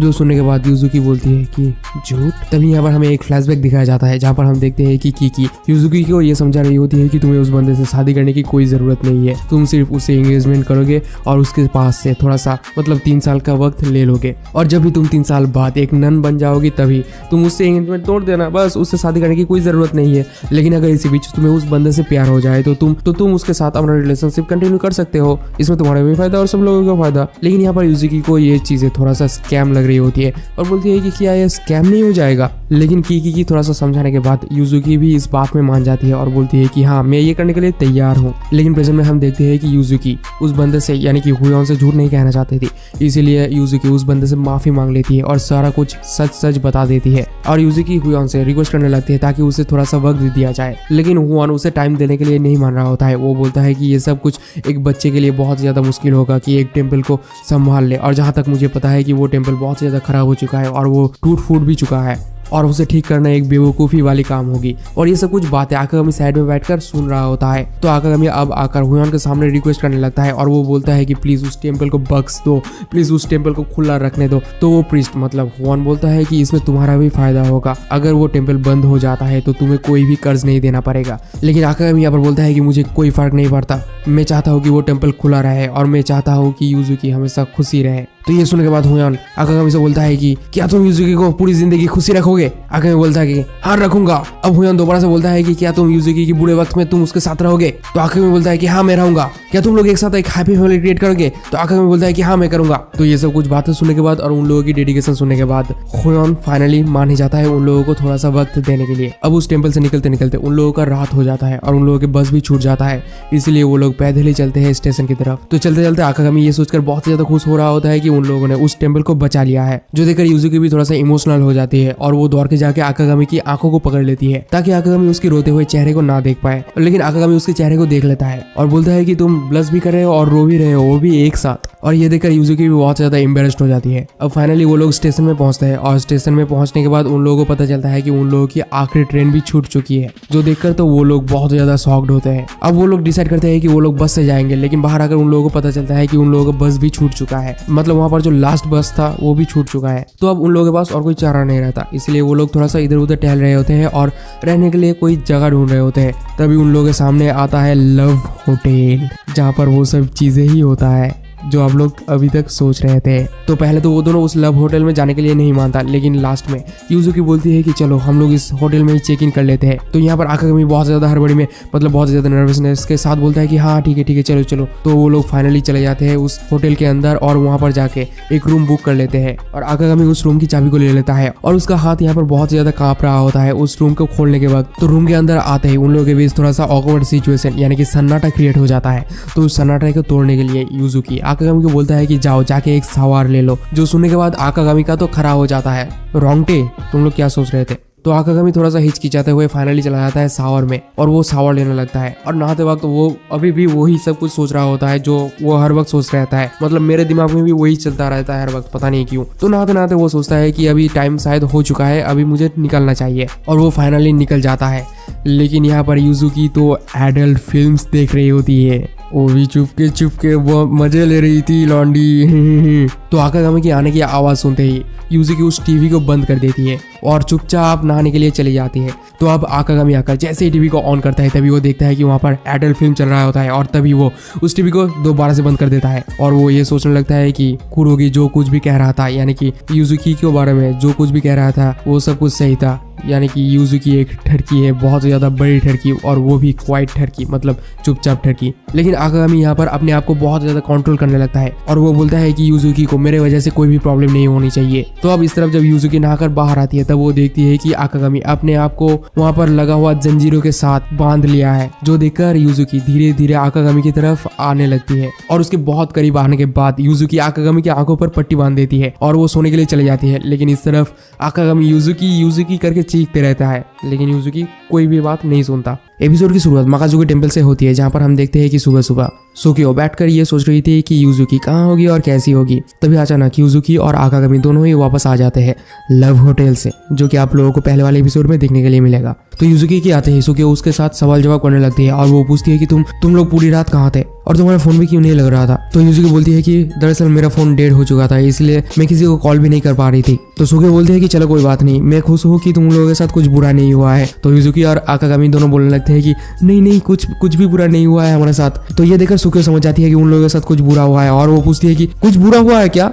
दूसरे सीन में हम देखते हैं कि सुकियो और यूजुकी दोनों मिलकर स्कूल जा रही थी और दोनों ही आपस में बातें कर रही थी। बातें करते करते यूजुकी सुकियो को सब कुछ सच बता देती है और वो उसे ये भी बोल देती है कि वो लोग लव होटल में रुके थे। तो यूजुकी ये सब बातें सुनकर विश्वास नहीं कर रही थी कि तुम लोग लव होटल में रुके थे और फिर तुम लोगों के बीच कुछ भी नहीं हुआ, ये थोड़ा सा संदेहजनक लग रहा है मुझे। और फिर सुकियो बोलती है कि तुम उसी दिन चीट करने वाला हो जिस दिन तुम अपने फियांसे के साथ मिलकर आई हो। लेकिन यूजुकी यहाँ पर बोलती है कि नहीं हम लोगों के बीच तो कुछ भी नहीं हुआ था। फिर सुकियो बोलती है कि इस बारे में तुम किसी को भी कुछ भी नहीं बताओगे स्कूल में कि आकागामी हम लोगों के साथ रहता है और लव होटल के बारे में भी कुछ भी नहीं बताओगे। तो यूजुकी बोलती है कि हाँ अच्छा ठीक है कुछ भी नहीं बताऊंगी मैं। अब क्लासरूम के अंदर हम देखते हैं कि यूजुकी बैठकर अपनी जूस पी रही थी, तभी उसके पास उसकी दो दोस्त आती है और वो दोनों सुकियो के पास आकर बोलने लगती है कि तुमने अपनी बॉयफ्रेंड भी बना चुकी हो और हम लोगों को बताया भी नहीं। तो यूजुकी बोलती है कि क्या मेरा बॉयफ्रेंड, ये कब हुआ। तो उसके दोनों दोस्त बोलने लगते हैं कि हम लोगों के पास वो डार्क वेब से खबर आया है कि तुम ब्रिज के पास किसी लड़के से चुम्मा चाटी कर रहे थे। तो सुकियो बोलती है कि अरे नहीं वहाँ पर तो मैं सिर्फ उसके कानों में बातें कर रही थी, किस तो उससे भी बहुत ज्यादा पहले हुआ था। तो उसके दोनों दोस्त बोलते हैं कि अच्छा इसका मतलब तुमने किस किया था। तो ये सुनने के बाद सुकियो और भी ज्यादा शॉक्ड हो जाता है, मतलब थोड़ा सा नर्वस हो जाता है। तभी सुकियो की नजर बाहर जाती है और वो देखती है कि आकागामी वहीं पर ही खड़ा हुआ है और वो सुकियो के लंच लेकर आया हुआ था। तो ये देखकर सुकियो क्लासरूम के पर्दे को जल्दी से खींच देती है और बोलती है कि मैं अभी आ रही हूँ नर्स रूम से, और दौड़ के चला जाता है आकागामी के पास। इस तरफ हम देखते हैं कि आकागामी इधर उधर देख रहा होता है और दो बंदे से ये पूछ रहा होता है कि सुकियो की क्लासरूम किस तरफ है। तभी वहां पर सुकियो आ जाती है और एक निंजा टेक्निक मार के आकागामी को बेहोश कर देती है। जब आकागामी का आंख खुलता है तब वो देखता है कि आकागामी और सुकियो उसके पास ही बैठे हुई है। तो सुकियो आकागामी से पूछती है कि तुम यहाँ पर क्या कर रहे हो। तो आकागामी बोलता है कि तुम अपने लंच घर पर ही भूल के आ गई थी, इसीलिए मैं तुम्हें तुम्हारे लंच देने के लिए आया हूँ, और बोलता है कि अब मुझे जाना चाहिए। और इतना बोलते ही वो वहां से निकलने लगता है, लेकिन सुकियो उसे वहीं पर ही रोक लेती है और बोलती है कि बाहर बहुत ज्यादा बंदे होंगे, अभी तुम यहाँ से नहीं जा सकते। और तभी नर्स रूम में सुकियो के वही दो दोस्त आ जाती है। इस वजह से सुकियो के पास और कोई चारा नहीं रहता है और इसीलिए सुकियो आकागामी को अपनी बेडशीट के अंदर घुसा लेती है और दोनों ही एक दूसरे के साथ सो जाते हैं। तो सुकियो के दोनों दोस्त अंदर आते ही सुकियो से उसके हालचाल पूछने लगती है। तभी एक दोस्त ये नोटिस करती है कि सुकियो की पैर थोड़ा सा लंबी लग रही है और ये सुनते ही सुकियो और आकागामी दोनों ही एक दूसरे के और भी ज्यादा करीब आ जाती है और इस तरफ सुकियो आकागामी की मुंह को अपनी के अंदर घुसा लेती है, जिस वजह से आकागामी की दम घुटने लगता है और वो सुकियो के संतरों पर एक बाइट कर देता है और इस बाइट की वजह से सुकियो की बॉडी में करंट दौड़ने लगता है। तो अब वो दोनों दोस्त सुकियो को ये बोलती है कि तुम आर्चरी क्लास में क्यों नहीं आ जाते दोबारा से, कुछ ही दिनों के अंदर ही टूर्नामेंट होने वाली है और हम लोग तुम्हें बहुत ज्यादा मिस कर रहे हैं। तो सुकियो ये सुनकर बोलती है कि मैं अपनी फैमिली को थोड़ा सा सपोर्ट करना चाहती हूँ और मेरे पास इतना ज़्यादा टाइम नहीं है कि मैं आर्चरी क्लास को ज्वाइन कर सकूँ। और फिर वो लोग थोड़ा सा बातचीत करते हैं और फिर वो दोनों वहाँ से चले जाती है और उन दोनों के जाने के साथ ही आकागामी तुरंत ही ब्लैंकेट के अंदर से बाहर निकल आता है और वो बोलता है कि मेरा दम घुट रहा था अंदर। इस तरफ सुकियो ये सोच रही होती है कि आकागामी इस सिचुएशन का फायदा उठाया है। तो अब आकागामी सुकियो से ये पूछता है कि तुम आर्चरी भी करती हो। तो सुकियो बोलती है कि नहीं, इतना भी खास नहीं। तो ये सुनने के बाद आकागामी सुकियो को बोलता है कि मैं घर का काम सारा का सारा संभाल लूंगा, तुम आर्चरी क्लास में दोबारा से ज्वाइन कर लो। और आकागामी सुकियो को थोड़ा सा कन्विंस करने लगता है। तभी उसके दोनों दोस्त दोबारा से वहां पर आ जाता है और उन दोनों को एक दूसरे के ऊपर चढ़ा हुआ देख लेती है और यहाँ पर हो जाता है एक और ऑकवर्ड सिचुएशन क्रिएट। अब हमें सुकियो की एक फ्लैशबैक दिखाया जाता है जहाँ पर हम देखते हैं कि सुकियो खड़े होकर यूजुकी की आर्चरी देख रही थी और वो ये कह रही थी कि यार ये यूजुकी कितना ज्यादा कूल है, मैं इसका और भी ज्यादा करीब होना चाहती हूँ। लेकिन कुछ देर में ही यूजुकी सुकियो को ये बोलती है कि मैं इस क्लब को मतलब आर्चरी क्लब को छोड़ने वाली हूँ, जो सुनकर सुकियो थोड़ा सा शॉक्ड हो जाती है और यूजुकी ये भी कहती है कि मुझे टेम्पल को संभालना है, इसीलिए मैं इस आर्चरी क्लास को छोड़ रही हूँ, जो सुनकर सुकियो बहुत ज्यादा दुखी हो जाती है। और तभी सुकियो की नींद टूट जाती है और वो बोलती है कि अच्छा तो अब तक मैं सपना देख रही थी। इस तरफ हम देखते हैं कि आकागामी सुबह सुबह टेंपल में झाड़ू लगा रहा था, तभी उसके पास यूजुकी आ जाती है और यूजुकी उससे पूछती है कि क्या तुम आर्चरी देखना पसंद करोगे। तो आकागामी यूजुकी को बोलता है कि अच्छा तो तुम आर्चरी भी करते हो। तो यूजुकी बोलती है कि हाँ थोड़ा बहुत कर लेता हो और फिर आकागामी मान जाता है यूजुकी की आर्चरी देखने के लिए। अब यूजुकी आकागामी को धीरे धीरे करके आर्चरी के बारे में सब कुछ समझाने लगती है और फिर खुद ही आर्चरी करने के लिए चली जाती है, जहाँ पर आकागामी खड़े होकर यूजुकी को देख रहा था।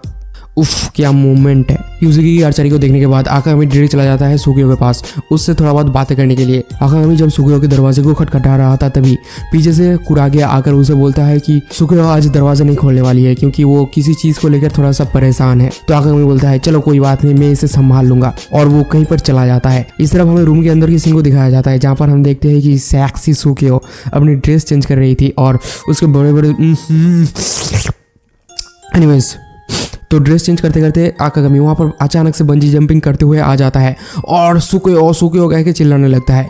तभी अचानक से आकागामी का गर्दन उसी रोप से लिपट जाता है और उसका दम घुटने लगता है। अब नेक्स्ट सीन में हम देखते हैं कि उस रोप को सुकियो ने तोड़ दिया है और दोनों रूम के अंदर बैठकर बातचीत करने लगते हैं। अब आकागामी एक एक करके सुकियो को बोलता है कि मैंने घर का सारा काम कर दिया है, लास्ट मंथ का भी पूरा काम कंप्लीट कर दिया है, सारा का सारा काम कर चुका हूँ मैं और गेस्ट वगैरह का जितना भी सारा कॉल आएगा वो सब भी मैं अटेंड कर लूंगा, तुम सिर्फ आर्चरी को ज्वाइन कर लो। तो सुकियो यहाँ पर बोलता है कि मुझे लगता है कि तुम कल से बहुत ज्यादा कंफ्यूज हो चुके हो, तो मैं यहाँ पर तुम्हारी कंफ्यूजन दूर करने के लिए बता दूं कि मैं आर्चरी करना ही नहीं चाहती। और इतना कहते ही वो वहाँ से उठकर चलने लगती है और जाते हुए कहती है कि आकागामी तुम टेम्पल का बाकी का काम पूरा कर लो और वहाँ से निकल जाती है। अब हमें सुकियो को दिखाया जाता है जो अपने ही ख्यालों में कहीं पर चलने लगता है और चलते चलते वो आखिरकार एक आर्चरी क्लब के सामने आकर रुकती है और वो धीरे से उस क्लब के अंदर चली जाती है और सोचती है कि मैं यहाँ पर आया क्यों हूँ। तो सुकियो क्लब के अंदर घुसते ही क्लब के अंदर बिखरा हुआ बोझ को संभालने लगती है और कुछ देर बाद वो हवा में ही आर्चरी की प्रैक्टिस करने लगती है और एरो शूट करने के साथ ही मतलब हवा में एरो शूट करने के साथ ही पीछे से आकागामी चीख उठता है वेल डन, जो सुनने के बाद सुकियो थोड़ा सा हैरान हो जाता है और बोलता है कि आकागामी तुम यहाँ पर क्या कर रहे हो। और इतना बोलते हुए वो वहाँ से भागने लगती है, लेकिन आकागामी भी पीछे पीछे उसके बैग लेकर भागने लगता है और भागते भागते वो लोग आखिरकार डोरेमोन वाली जगह पर आकर बैठते हैं और हाँफते हैं बहुत ज्यादा। अब वो लोग यहाँ पर दोबारा से थोड़ा बहुत खुसर फुसर करने लगते हैं और खुसर फुसर करते करते सुकियो फाइनली उसका जो मेन रीजन है आर्चरी छोड़ने का वो कहने लगती है। सुकियो कहती है कि मैंने आर्चरी को ज्वाइन की थी यूजुकी को देखकर, मतलब यूजुकी मेरा आइडल है, लेकिन जब भी उसने आर्चरी को छोड़ दिया था तभी मेरा भी मन उठ गया था आर्चरी करने से। और यहाँ पर वो दोबारा से यूजुकी की बहुत ज्यादा तारीफ करने लगती है। वो कहती है कि वो इतनी सी साल में मतलब 17 साल की उम्र में टेम्पल को संभाल रही है, टेम्पल को संभालने के लिए अपनी मैच मेकर को भी ढूंढ रही है। अगर मैं उसकी जगह होता तो मैं ये कभी भी नहीं कर सकती। तो ये सब बातें सुनने के बाद आकागामी सुकियो को लेकर कहीं पर दौड़ने लगता है और वो बोलता है कि मेरे साथ चलो, मैं तुम्हें कुछ दिखाना चाहता हूँ। और दौड़ते दौड़ते वो लोग फाइनली अपने ही टेम्पल के सामने आ जाते हैं। यहाँ पर सुकियो पूछती है कि ये तो हमारा ही टेम्पल है। तो आकागामी बोलता है कि रुको जरा सब्र करो और वो लोग टेम्पल के पीछे जाकर यूजुकी की आर्चरी को देखने लगते हैं, जहाँ पर यूजुकी अपनी आर्चरी की प्रैक्टिस कर रही थी। तो यहाँ पर एक बहुत ही शानदार सिचुएशन क्रिएट हो जाता है और सभी लोग खड़े होकर यूजुकी की आर्चरी को देख रहे होते हैं। लेकिन जब यूजुकी अपनी एरो को थ्रो करता है तो वो एरो पतंग की तरह गुलाटियां मार के नीचे घुस जाता है। लेकिन सुकियो ये देखकर भी बहुत ज्यादा एक्साइटेड हो जाती है और बोलती है कि तुमने यहाँ पर मुझे क्यों ले आया, मैं बहुत ज्यादा एक्साइटेड हो रही हूँ वगैरह वगैरह। और यूजुकी की आर्चरी को देखकर सभी लोग उसका मजाक उड़ाने लगता है। तो यूजुकी ये सुनकर बोलती है कि ये तो सिर्फ प्रैक्टिस शॉट थी, मैं अभी अपना जो फाइनल शॉट है वो करने वाली हूँ। लेकिन वो जब अपने फाइनल शॉट छोड़ती है तब वो दोबारा से गुलाटियां मारकर नीचे जमीन में घुस जाता है। और ये देखकर सुकियो सदमे में चली जाती है और सोचती है कि क्या ये देखकर मैं इम्प्रेस्ड हो रही थी।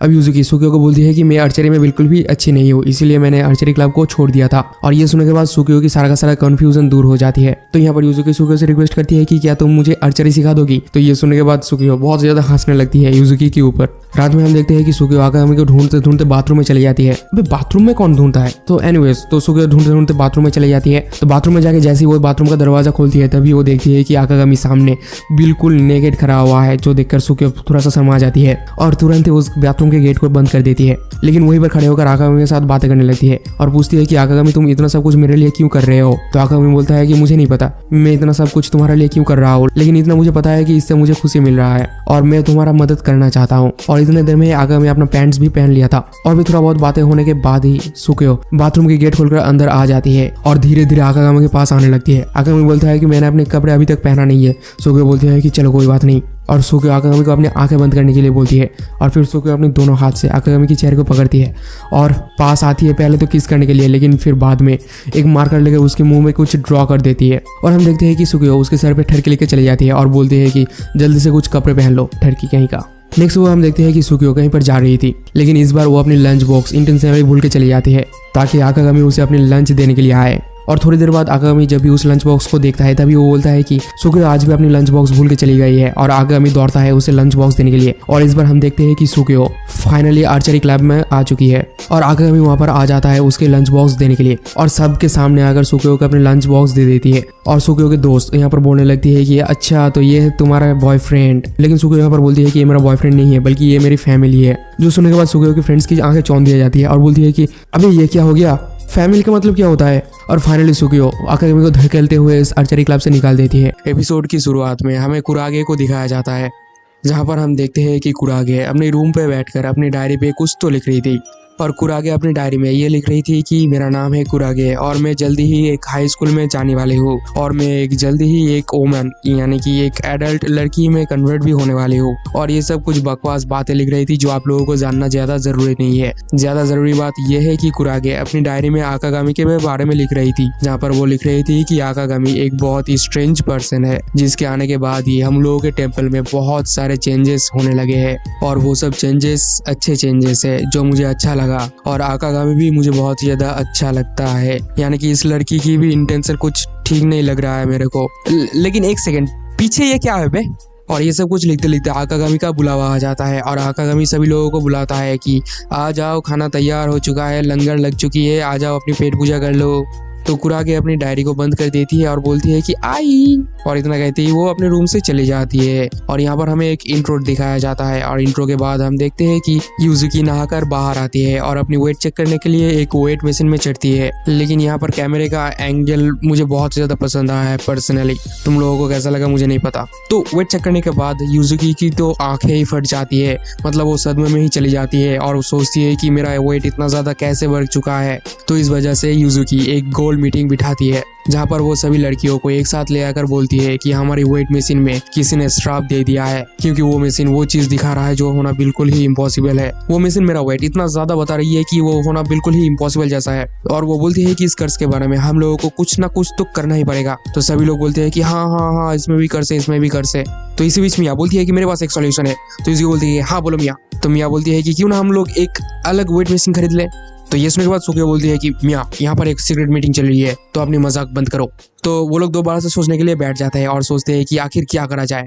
और सोचते सोचते मिया दोबारा से बोलती है कि क्यों ना हम लोग मांस मच्छी खाना शुरू कर दे। जो सुनने के बाद यूजुकी बोलती है कि मांस मच्छी तो बहुत ही ज्यादा महंगी आती है और आजकल तो सब्जियां भी बहुत ज्यादा महंगी आने लगी है और हम लोगों के पास इतना पैसा नहीं है कि हम लोग ये सब कुछ अफोर्ड कर सके। और फिर वो लोग दोबारा से सोचने के लिए बैठ जाते हैं। तो बहुत देर तक सोचने के बाद फाइनली सुकियो बोल पड़ती है और वो बोलती है कि हम लोगों के पास सिर्फ और सिर्फ एक ही ऑप्शन है और वो है एक्सरसाइज करना। जो सुनने के बाद यूजुकी भी बोलती है कि हाँ हम लोगों के पास सिर्फ और सिर्फ यही ऑप्शन है और वो बोलती है कि हम लोग अपना एक्सरसाइज कल सुबह से ही शुरू करेंगे। अब हमें सुबह की सीन को दिखाया जाता है जहाँ पर हम देखते हैं कि सभी के सभी लड़कियां मिलकर बहुत ही मशक्कत और मेहनत के साथ कसरत कर रहे हैं। मैं भी ऐसा कसरत करना चाहता हूँ। वाह क्या सीन है। अगर तुम लोगों को ओरिजिनल सीन देखना है तो तुम लोग जाके एनीमे देख सकते हो क्योंकि वो सब कुछ चीज मैं यूट्यूब में नहीं दिखा सकता।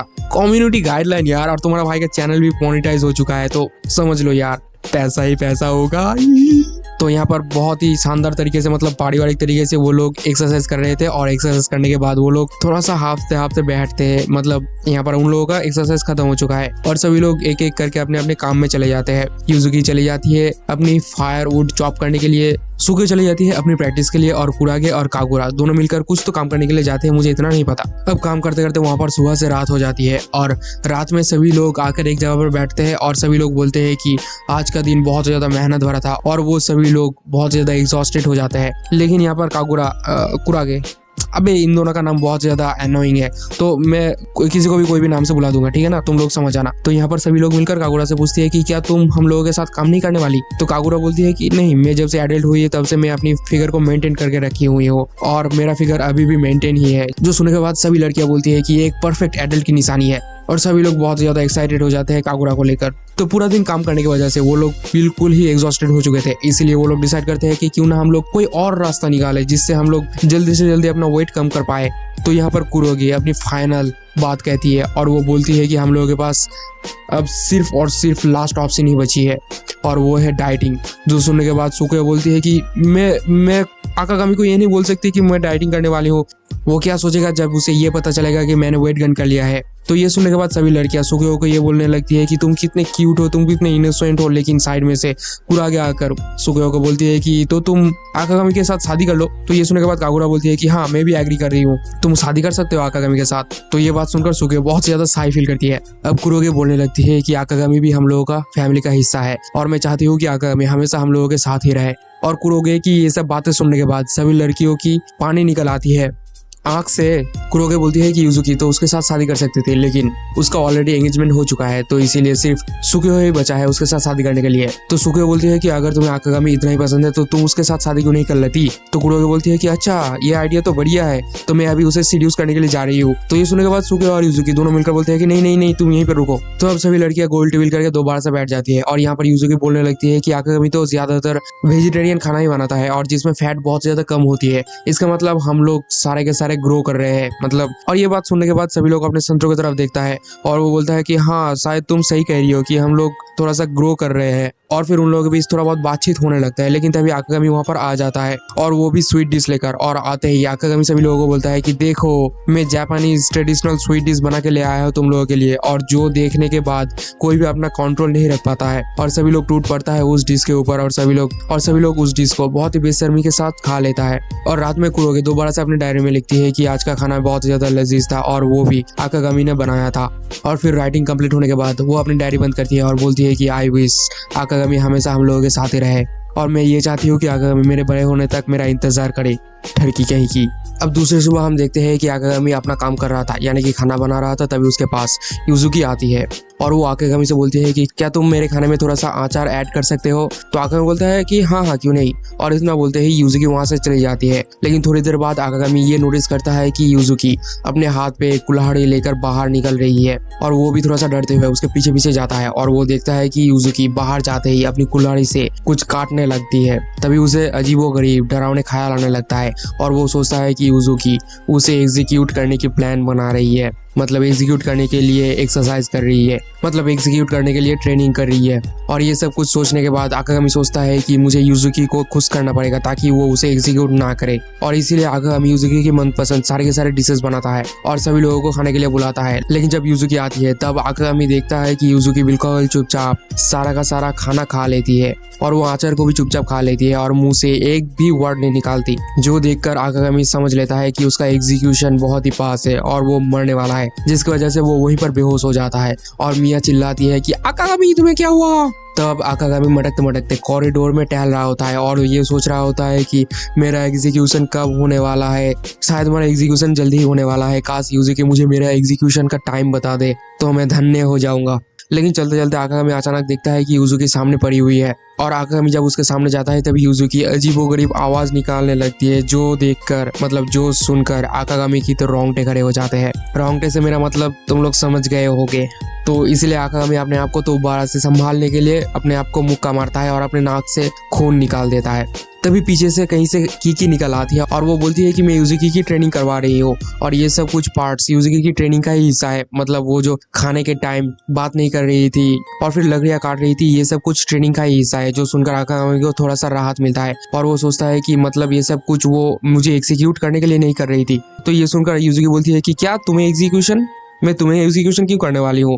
तो ट्रेनिंग की बात सुनकर आकागामी तो बहुत ज्यादा एक्साइटेड हो जाता है, जो देखकर किकी बोलती है कि अगर तुम चाहते हो तो मैं तुम्हें भी ट्रेनिंग दे सकती हूँ।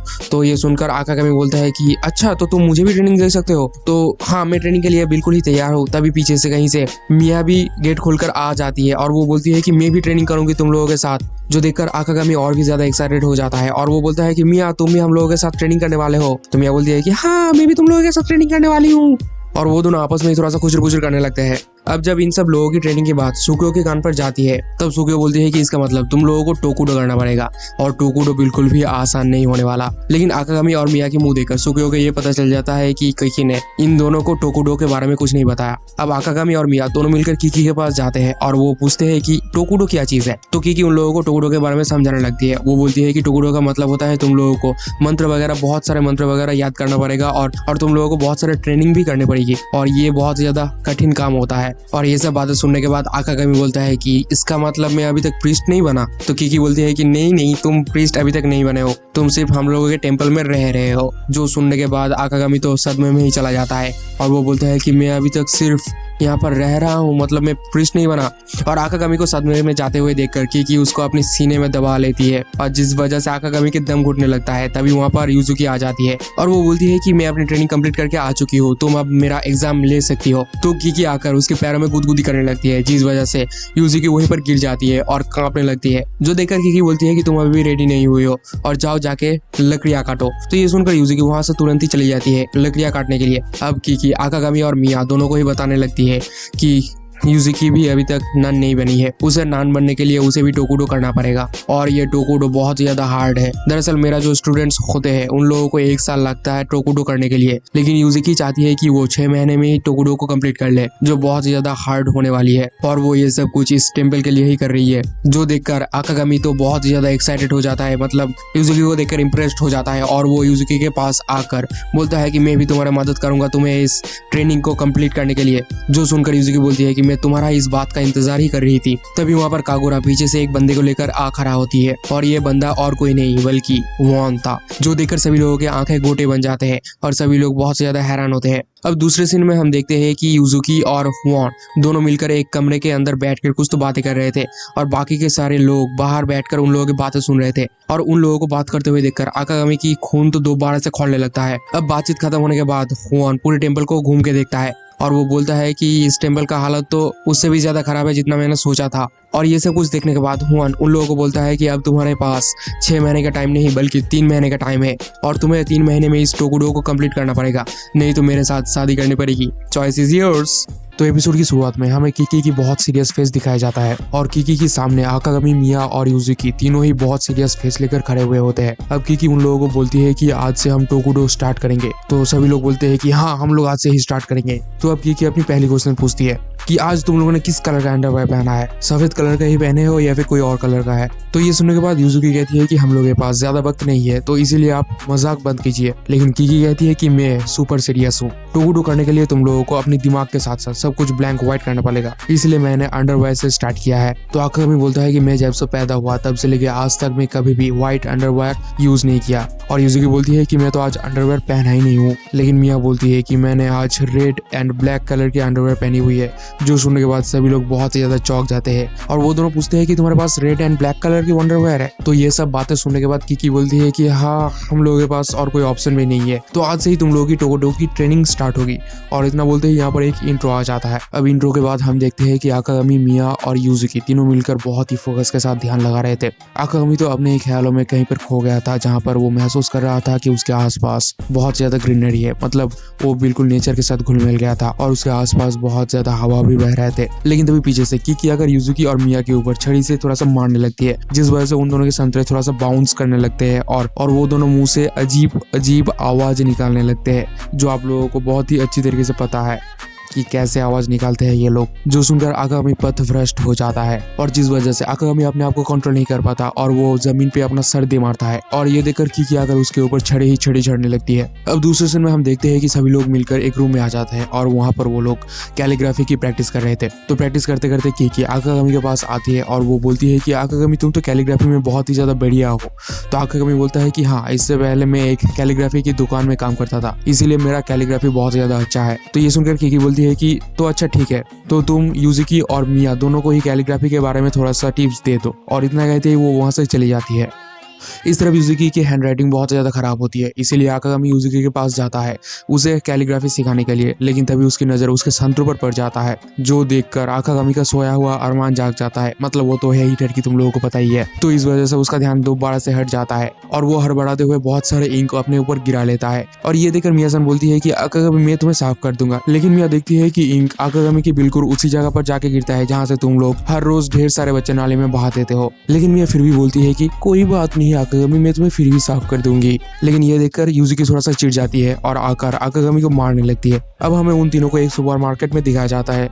लेकिन पहले आकागामी और मिया दोनों ही बहुत ज्यादा सहाय होते हैं, लेकिन बाद में वो लोग बहुत ज्यादा शॉपिंग करते हैं। लेकिन सबसे पहले वो लोग खरीदते हैं अंडरवेयर्स एंड ब्रास, मतलब ब्रा सिर्फ मिया खरीदती है, आकागामी को ब्रा की जरूरत नहीं है। तो सुपरमार्केट से शॉपिंग वगैरह करने के बाद तीनों ही चले आते हैं टेंपल में। लेकिन टेंपल में आने के बाद उन तीनों को पता चलता है कि उन तीनों को एक ही कमरे में एक ही साथ सोना पड़ेगा, और ये डिसाइड किया है कीकी ने। तो पहले तो उनमें से कोई भी एक साथ सोने के लिए नहीं मान रहे थे, और फिर यूजुकी बोलती है कि लड़कियों के लिए तो एक अलग कमरा होना चाहिए। लेकिन जब यूजुकी पीछे मुड़ के देखती है तब वो देखती है कि कीकी वहां से ऑलरेडी जा चुकी थी। तो अब इन लोगों के पास और कोई चारा नहीं रहता, इसीलिए आकागामी पहले ही जाकर बीच में एक बेड ले लेता है और अपने आप को कंबल से पूरी तरीके से ओढ़ लेता है। अब वो दोनों भी कंबल ओढ़ के कोकून बन जाता है और तीनों जैसे तैसे करके रात में सो जाते हैं। लेकिन रात में किसी की भी नींद नहीं होती, क्योंकि दो लड़कियों के साथ एक लड़का, नींद कैसे हो सकता है। अब फाइनली सुबह हो जाता है और सुबह होते ही वो लोग दोबारा से ट्रेनिंग करने चले जाते हैं कीकी के पास। लेकिन इस तरफ रात में नींद न होने की वजह से वो लोग बहुत ही ज्यादा टायर्ड हो चुके थे और सभी लोगों की आंखों में नींद की झलक दिख रहा था।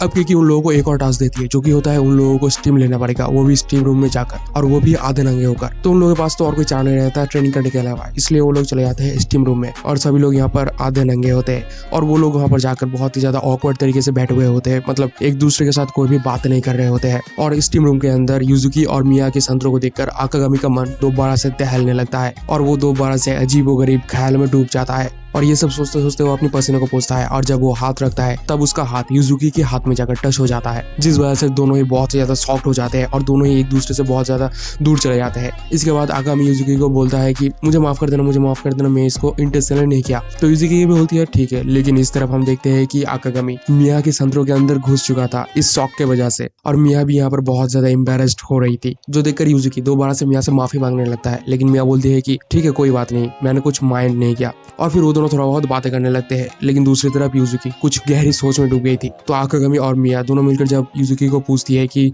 तुम क्या सोच रही हो, तब यूजुकी बोलती है कि कीकी ने ये सब कुछ हम लोगों की ट्रेनिंग के लिए ही किया है। कीकी चाहती है कि हम लोगों के दिमाग से सारे गंदे थॉट्स निकल जाए ताकि हम लोग मोक्ष की प्राप्ति कर पाए। तो अब आकागामी और मिया दोनों ही मिलकर यूजुकी को पूछती है कि क्या तुम्हारे अंदर कोई हवस है। तो यूजुकी बहुत ज्यादा सोचने के बाद, मतलब उसके अंदर तो बहुत ज्यादा हवस है, लेकिन फिर भी वो बहुत ज्यादा सोचने के बाद वो बोलती है कि मेरे अंदर कोई भी हवस नहीं है। और ये बात सुनने के बाद आकागामी और मिया दोनों ही बहुत ज्यादा उत्तेजित हो जाते हैं और वो बोलते हैं कि तुमने ऑलरेडी हवस को ओवरकम कर लिया है, यानी कि तुमने मोक्ष की प्राप्ति कर लिया है। और फाइनली वो लोग स्टीम रूम को छोड़ के वहां से निकलने लगते हैं।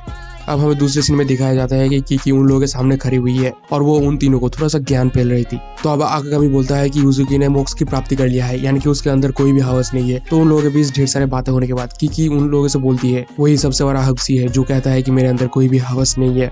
जो सुनकर आकागामी और मिया दोनों मिलकर यूजुकी की तरफ देखने लगते हैं और यूजुकी थोड़ा सा सदमे में चली जाती है। अब दूसरे सीन में हम देखते हैं कि सभी लोग मिलकर खाना खा रहे होते हैं। तभी कीकी उन लोगों से बोल पड़ती है कि तुम लोगों ने इन कुछ दिनों में बहुत ज्यादा प्रोग्रेस दिखाया है, तो मैं चाहती हूँ कि तुम लोग थोड़ा सा रेस्ट कर लो। तो वो तीनों बोलते हैं कि हम लोग बहुत ज्यादा फिट है और हमें रेस्ट करने की कोई जरूरत नहीं है, हम ट्रेनिंग के लिए बिल्कुल तैयार है। तो कीकी बोलती है कि तुम लोगों को रेस्ट की जरूरत है, क्योंकि अगर तुम लोग अपने आप को ज्यादा पुश करोगे तो तुम लोग इंजर्ड भी हो सकते हो। तो ये बात सुनकर मिया और यूजुकी दोनों तो डिसाइड कर लेते हैं कि वो लोग आज क्या क्या करने वाले हैं। लेकिन आकागामी जो होता है वो बहुत ही ज्यादा शॉक्ड होता है, मतलब सदमे में होता है, क्योंकि आज था 24 दिसंबर यानी कि क्रिसमस ईव। जो देखकर यूजुकी आकागामी से पूछती है कि क्या तुम्हें क्रिसमस ईव से कोई प्रॉब्लम है। तो आकागामी बोलता है इस दिन मेरे पापा अब हर एक प्यार के साथ थोड़ा सा टाइम स्पेंड करते थे और ये चीज मेरे लिए बहुत ज्यादा हॉरिबल है। और वो एक कोने में जाकर थोड़ा सा कांपने लगता है। मतलब ये सीन देखकर हमें पता चलता है कि आकागामी कितना ज्यादा डिप्रेस्ड है अंदर से। तो ये सुनकर यूजुकी बोलती है कि अगर ये बात है तो क्यों ना हम दोनों मिलकर क्रिसमस ईव में घूमने चले। और दूसरे सीन में हम देखते हैं कि वो दोनों घूमने के लिए चले आते हैं, जहाँ पर यूजिकी बहुत ही खूबसूरत तरीके से सजी हुई थी, लेकिन आकागामी अभी भी बहुत ज्यादा शॉक में था।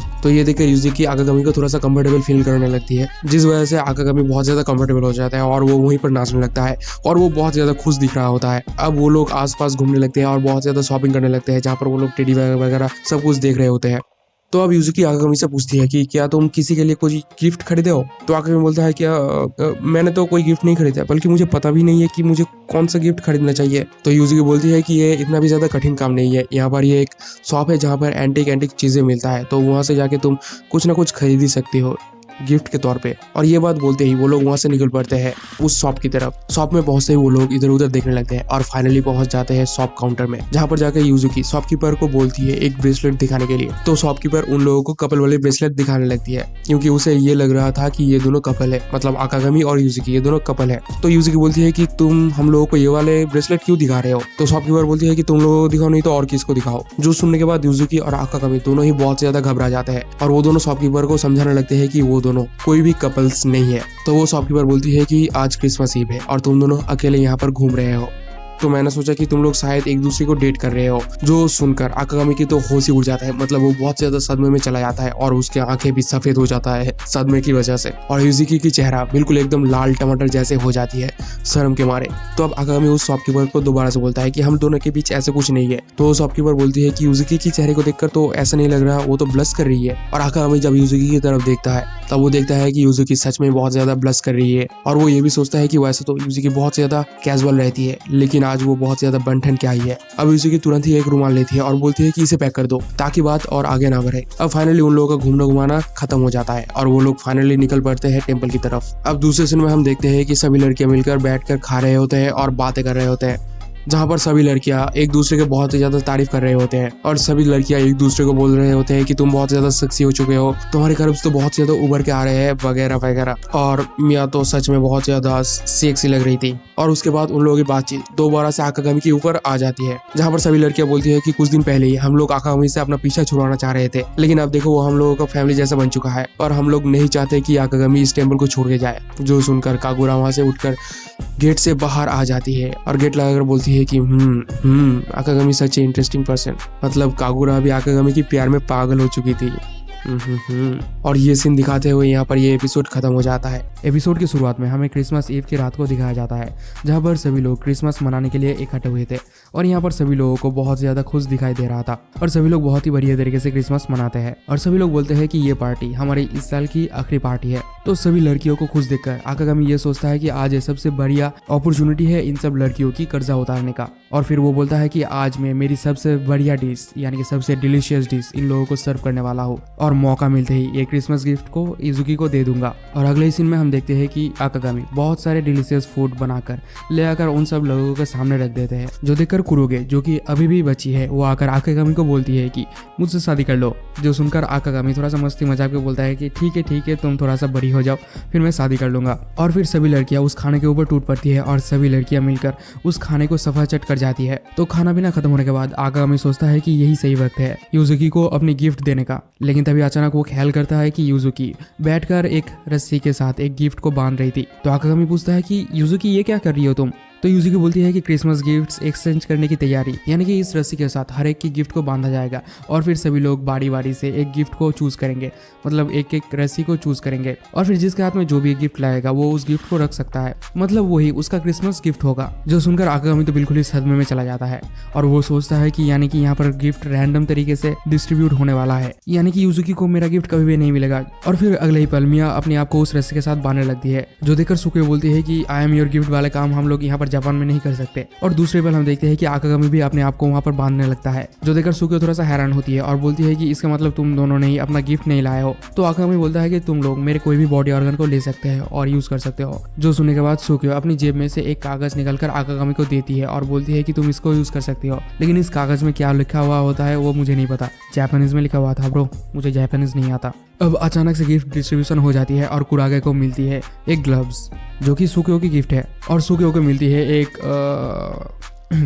तुम लोग खुद समझ लो वाइब्रेशन मोड ऑन, जो कि यूजुकी ने रखी थी ठरकी कहीं की। लेकिन दूसरी तरफ आकागामी, मिया और कागुरा इन तीनों को ही अपने अपने गिफ्ट्स मिल जाते हैं, मतलब उन्होंने जो गिफ्ट्स रखा था वही गिफ्ट्स उन लोगों को मिल जाते हैं। तो यहाँ पर कागुरा आकागामी को बोलती है कि आकागामी क्या हम लोग अपने गिफ्ट्स एक्सचेंज कर ले। तो आकागामी मान जाता है और कागुरा के साथ अपनी गिफ्ट एक्सचेंज कर लेता है, जहाँ पर कागुरा बोलती है कि इस डीवीडी के अंदर सुकियो की बोल्ड पिक्चर्स है, मतलब न्यूड्स है। जो सुनकर यूजुकी बोलती है कि आकागामी ये मुझे दे दो, तुम ये नहीं रख सकते। लेकिन यहाँ पर शेर के मुंह पे तो खून लग चुका था, जिसके बाद तुम कैसे सोच सकते हो कि आकागामी ये डीवीडी यूजुकी को दे देगा। लेकिन तभी कागुरा पीछे से बोलती है कि अरे रुको जरा, मैं तो मजाक कर रही थी, असल गिफ्ट्स तो यहाँ पर है। और इतना बोलते ही वो अपने पीछे से बहुत सारे हॉट स्प्रिंग के टिकट्स निकालती है, जो सभी लोगों को दिखाकर बोलती है कि ये देखो, ये है आज तुम्हारे लिए गिफ्ट्स, जहाँ पर तुम लोग नाइट स्टे भी कर सकते हो और हॉट स्प्रिंग का मजा भी ले सकते हो। जो देखकर सभी लोग तो बहुत ज्यादा खुश होते हैं और वो लोग डिसाइड करते हैं कि वो लोग हॉट स्प्रिंग में जाएंगे, वो भी आज ही। अब नेक्स्ट सीन में हम देखते हैं कि आकागामी और यूजुकी दोनों मिलकर 2 केक के पीस ले आकर उन बुद्धा की मूर्ति के सामने रखती है और दोनों मिलकर वहां पर थोड़ा सा प्रे करने लगते हैं। और यहाँ पर आकागामी ये सोचता है कि यही सबसे बढ़िया मौका है यूजुकी को अपनी गिफ्ट देने का, और वो तुरंत ही अपने अंदर से वो गिफ्ट निकालकर यूजुकी को तरफ देती है। लेकिन सामने से वो देखता है कि यूजुकी भी आकागामी के लिए एक गिफ्ट ले आई थी, यानी कि यहाँ पर दोनों ही एक दूसरे को थोड़ा बहुत पसंद कर रहे थे। तो यहाँ पर वो दोनों ही अपनी गिफ्ट्स को एक्सचेंज कर लेते हैं और दोनों ही उन गिफ्ट्स को खोलने लगती है। तभी वो लोग देखते हैं कि वहाँ पर वही ब्रेसलेट रखा हुआ है जो कि उस शॉप ओनर ने उन लोगों को दिखाया था, जो कि एक कपल ब्रेसलेट था। और यहाँ पर एक बहुत ही बेहतरीन मोमेंट क्रिएट हो जाता है और दोनों ही आहिस्ता आहिस्ता एक दूसरे के पास आने लगते हैं। लेकिन तभी वहाँ पर अचानक से कीकी आ टपकती है। अबे यार, ये लड़की हर जगह गलत वक्त ही क्यों आती है। चलो कोई बात नहीं। तो कीकी आ जाती है और वो बोलती है, चीखते हुए बोलती है कि यहाँ पर हम लोगों के ऊपर एक बहुत बड़ी प्रॉब्लम आ चुकी है। जो सुनकर आकागामी और यूजुकी दोनों मिलकर पूछते हैं कि क्या प्रॉब्लम। तो कीकी बोलती है कि प्रॉब्लम ये है कि जो सेरेमनी दूसरे टेंपल में होने वाली थी, अब वो सेरेमनी इस टेंपल में होने वाली है और इस टेंपल की हालत तो बहुत ज्यादा खराब है और पीछे तो बुद्धा की मूर्ति भी डक्ट टेप से लगाया हुआ है। तो वो लोग थोड़ा सा सोच में पड़ जाते हैं कि आखिर वो लोग क्या करे, और उन लोगों के पास इतना पैसा भी नहीं है कि वो लोग इस मूर्ति को ठीक कर पाए। अब यहाँ पर सीन शिफ्ट होता है और हमें हॉट स्प्रिंग के सीन को दिखाया जाता है, जहाँ पर सभी लोग मिलकर एक हॉट स्प्रिंग में आए हुए थे। लेकिन यहाँ पर यूजुकी और आकागामी दोनों बहुत ज्यादा उदास थे, क्योंकि उन लोगों के पास कोई भी ऑप्शन नहीं था उस मूर्ति को ठीक करने के। जो देखकर कीकी उन दोनों को थोड़ा सा सिंपैथी देते हुए बोलती है कि कोई बात नहीं, हम लोग कोई ना कोई रास्ता जरूर से निकाल लेंगे। और फिर वो लोग उस हॉट स्प्रिंग के अंदर चले जाते हैं। हॉट स्प्रिंग के अंदर एक बंदा आकागामी को दूसरी तरफ से बुलाकर एक ड्रिंक देता है पीने के लिए, जिसके अंदर वो बंदा कुछ तो मिला के रखा था, जिसकी वजह से वो पीते ही आकागामी के मुंह से ड्रैगन की तरह आग निकलने के बाद वो बिल्कुल ही एकदम नशे में धुत हो जाता है और बहुत ज्यादा टल्ली हो जाता है, नशेड़ी कहीं का। और फिर मटकते मटकते तौलिया लेकर एक काली अंधेरी गुफा के अंदर चला जाता है, मतलब अंदर एक रास्ता से चला जाता है। साला क्या क्या सोचते रहते हो तुम लोग। अब दूसरे सीन में हम देखते हैं कि सुकियो और मिया दोनों मिलकर यूजुकी को बोलती है कि यूजुकी प्लीज थोड़ा सा दिखाओ ना प्लीज थोड़ा सा। यहाँ पर मैं कुछ और ही सोच रहा था कि क्या सब कुछ दिखाने के बाद चल रहा है भाई यहाँ पर। तभी यूजुकी अपनी डोले सोले दिखाने लगती है, जो देखकर सुकियो और मिया दोनों ही बहुत ज्यादा इंप्रेस्ड होकर बोलती है कि वाह यूजुकी, तुम्हारे तो डोले सोले बहुत ही अच्छे बन गए हैं वगैरह वगैरह। तो यूजुकी की डोले सोले देखकर मिया और सुकियो दोनों ये सोचने लगते हैं कि काश हमारे पास भी थोड़ा सा मसल्स होता ताकि हम लोग भी फ्लेक्स कर पाते। तो कागुरा सुकियो को बोलते हैं कि तुम्हारे पास तो इतने अच्छे ब्रेस्ट है, लेकिन सुकियो बोलते हैं कि मैं चाहता हूँ कि ये थोड़ा सा और बड़ा हो जाए। तो कुरोकी उसके ऊपर झपट पड़ती है और बोलती है कि ये दो मुझे दे दो, और उसके बैंगन को दबाने लगती है। ठरकी लड़की, साला इतनी छोटी लड़की ठरकी कैसे हो सकती है भाई। अब धीरे धीरे करके सभी लड़कियां अपनी वस्त्रें उतार देते हैं और सभी लड़कियां मिलकर चले आते हैं हॉट स्प्रिंग के पास। और यहाँ पर मिया को बहुत ज्यादा खूबसूरत लग रही थी खुले बालों के साथ, जो देखकर यूजुकी और सुकियो दोनों मिलकर मिया की थोड़ा बहुत तारीफ करती है। तो मिया यह सुनकर बोलती है कि आकागामी को ये बहुत ज्यादा पसंद आएगा, जो सुनकर यूजुकी और सुकियो दोनों ही बहुत ज्यादा शॉक्ड हो जाते हैं। तभी वहाँ पर कीकी आ जाती है अपनी बड़े बड़े बैंगन लेकर, जो देखकर वहाँ पर मौजूद सभी लड़कियां ये बोलते हैं कि wow what A sexy body. तभी कीकी मिया के ऊपर झपट पड़ती है और उसके बैंगन को दबाने लगती है और वो बोलती है मैं एक वुमैन हूँ, लेकिन फिर भी मैं तुम्हारी बॉडी से बहुत ज्यादा अट्रैक्टेड हो रही हूँ, तुम्हारी बॉडी तो बहुत ज्यादा बहरिया है। और ये सब बातें वो उसकी बैंगन को दबाते हुए कर रही थी। अब सभी लड़कियां चली जाती है हॉट स्प्रिंग में और नहाने वगैरह का काम शुरू कर देते हैं। लेकिन इस तरफ यूजुकी, मिया और सुकियो तीनों मिलकर बैठे हुए थे शावर के नीचे और वहाँ पर वो लोग थोड़ा बहुत बातें कर रहे थे, जहाँ पर मिया कागुरा के बारे में बातें कर रही थी और वो बोलती है कि मैं जब छोटी थी तब मेरी कोई भी फ्रेंड नहीं थी, लेकिन तब कागुरा ही मेरी एकलौती दोस्त थी और उसके साथ ही मैं एक साथ हर काम करती थी और वो मुझसे कभी भी बिट्रे नहीं कर सकती क्योंकि वो मेरी बेस्ट फ्रेंड है।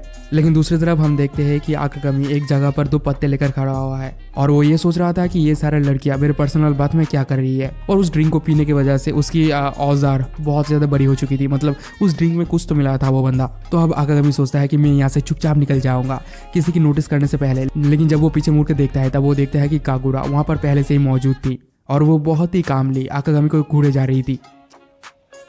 तो ये देखकर आकागामी तो बहुत ज्यादा शॉक्ड हो जाता है, लेकिन कागुरा वहां पर उसे कुछ नहीं बोलती और वहां से चुपचाप निकल के यूजिकी और मिया के पास चली जाती है और वहाँ पर जाके उन लोगों से पूछती है कि अगर आकागामी यहाँ पर मौजूद होगा तो तुम लोग क्या करोगे। तो वो लड़कियाँ बोलती है कि हम उसे पूछताछ करेंगे कि तुम यहाँ पर क्या कर रहे हो, तुम्हारी क्या मजबूरी रही होगी कि तुम्हें यहाँ पर आना पड़ा। और ये बात सुनने के बाद आकागामी बहुत ज़्यादा एम्बेरस्ड फील करता है और वो तुरंत ही वहाँ से उन लोगों के पास जाने लगती है। लेकिन तभी कागुरा एक सोप लेकर आकागामी की तरफ फेंके मारता है, जिस वजह से उसकी तौलिया खुलकर नीचे गिर जाती है और उसकी औजार निकल जाता है, जो वहाँ पर मौजूद सभी लड़कियां देख लेते हैं और सभी लड़कियां तो हो जाते हैं। अब नेक्स्ट सीन में हम देखते हैं कि सभी लड़कियां मिलकर आकागामी को बंदी बना चुके थे और सभी लड़कियां उसके साथ थोड़ा सा क्रिमिनल जैसा बिहेव करने लगते हैं। और यूजिकी पूछती है कि तुम वहाँ पर एक्सीडेंट से आ चुके थे, तो आकागामी बोलता है कि हाँ। और यूजिकी बोलती है कि लेकिन फिर भी तुम वहाँ पर छुपे रहे, तो आकागामी बोलती है कि हाँ। और वो लोग थोड़ा बहुत पूछताछ तो करते हैं, लेकिन तीनों ही लड़कियाँ मतलब यूजुकी, सुकियो और मिया, तीनों ही लड़कियाँ थोड़ा बहुत शर्माने लगते हैं और वो बोलते हैं कि आकागामी कितना ज़्यादा मैनली है, क्या है वगैरह वगैरह, क्या सब बोलते रहता है यार। ये मतलब ये पूरा एनीमे ही ठरकी है, मुझे भी ठरकी बना देगा ये लोग, मैं एक शरीफ इंसान हूँ भाई। तो अब सारी लड़कियां वहाँ से निकलने लगते हैं क्योंकि उन लोगों का नहाना धोना हो चुका था।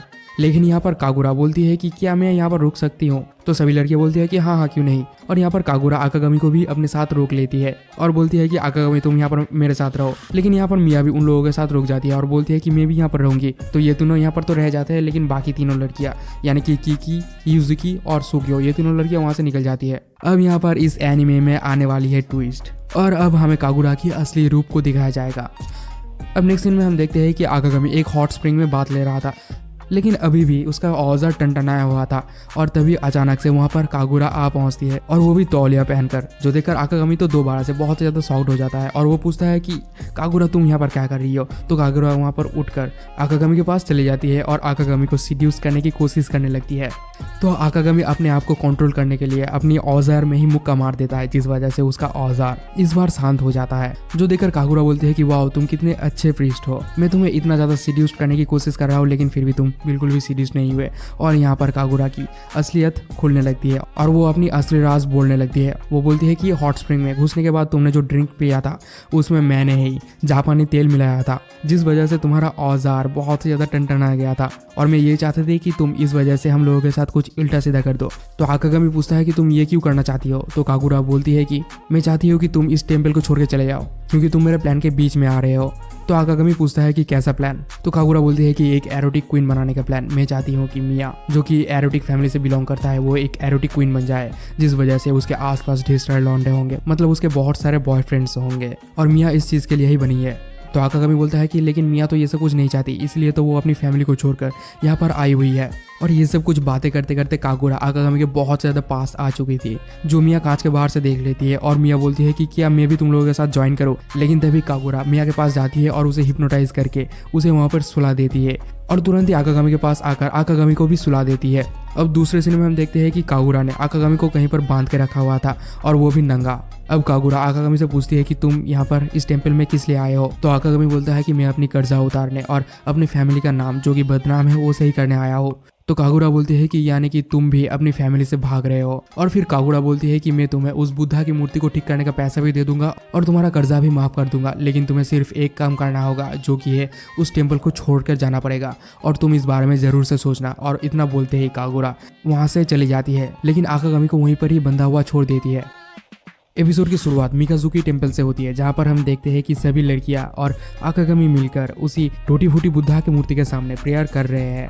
तो प्रेयर करते करते अचानक आकागामी को कागुरा की फ्लैशबैक आने लगता है, जहाँ पर कागुरा उसे ये बोल रही थी कि अगर तुम इस टेम्पल को छोड़ देते हो तो मैं तुम्हारे सारे के सारे पैसे माफ़ कर दूंगा, यानी कि तुम्हारे ऊपर जितना भी कर्जा है वो सारे का सारा माफ़ कर दूंगा। अब नेक्स्ट सीन में हम देखते हैं कि सभी लोग मिलकर टेम्पल के बाहर आते हैं उन लोगों की ट्रेडिशनल खाना बनाने की प्रोसेस यानी कि मोची करने के लिए।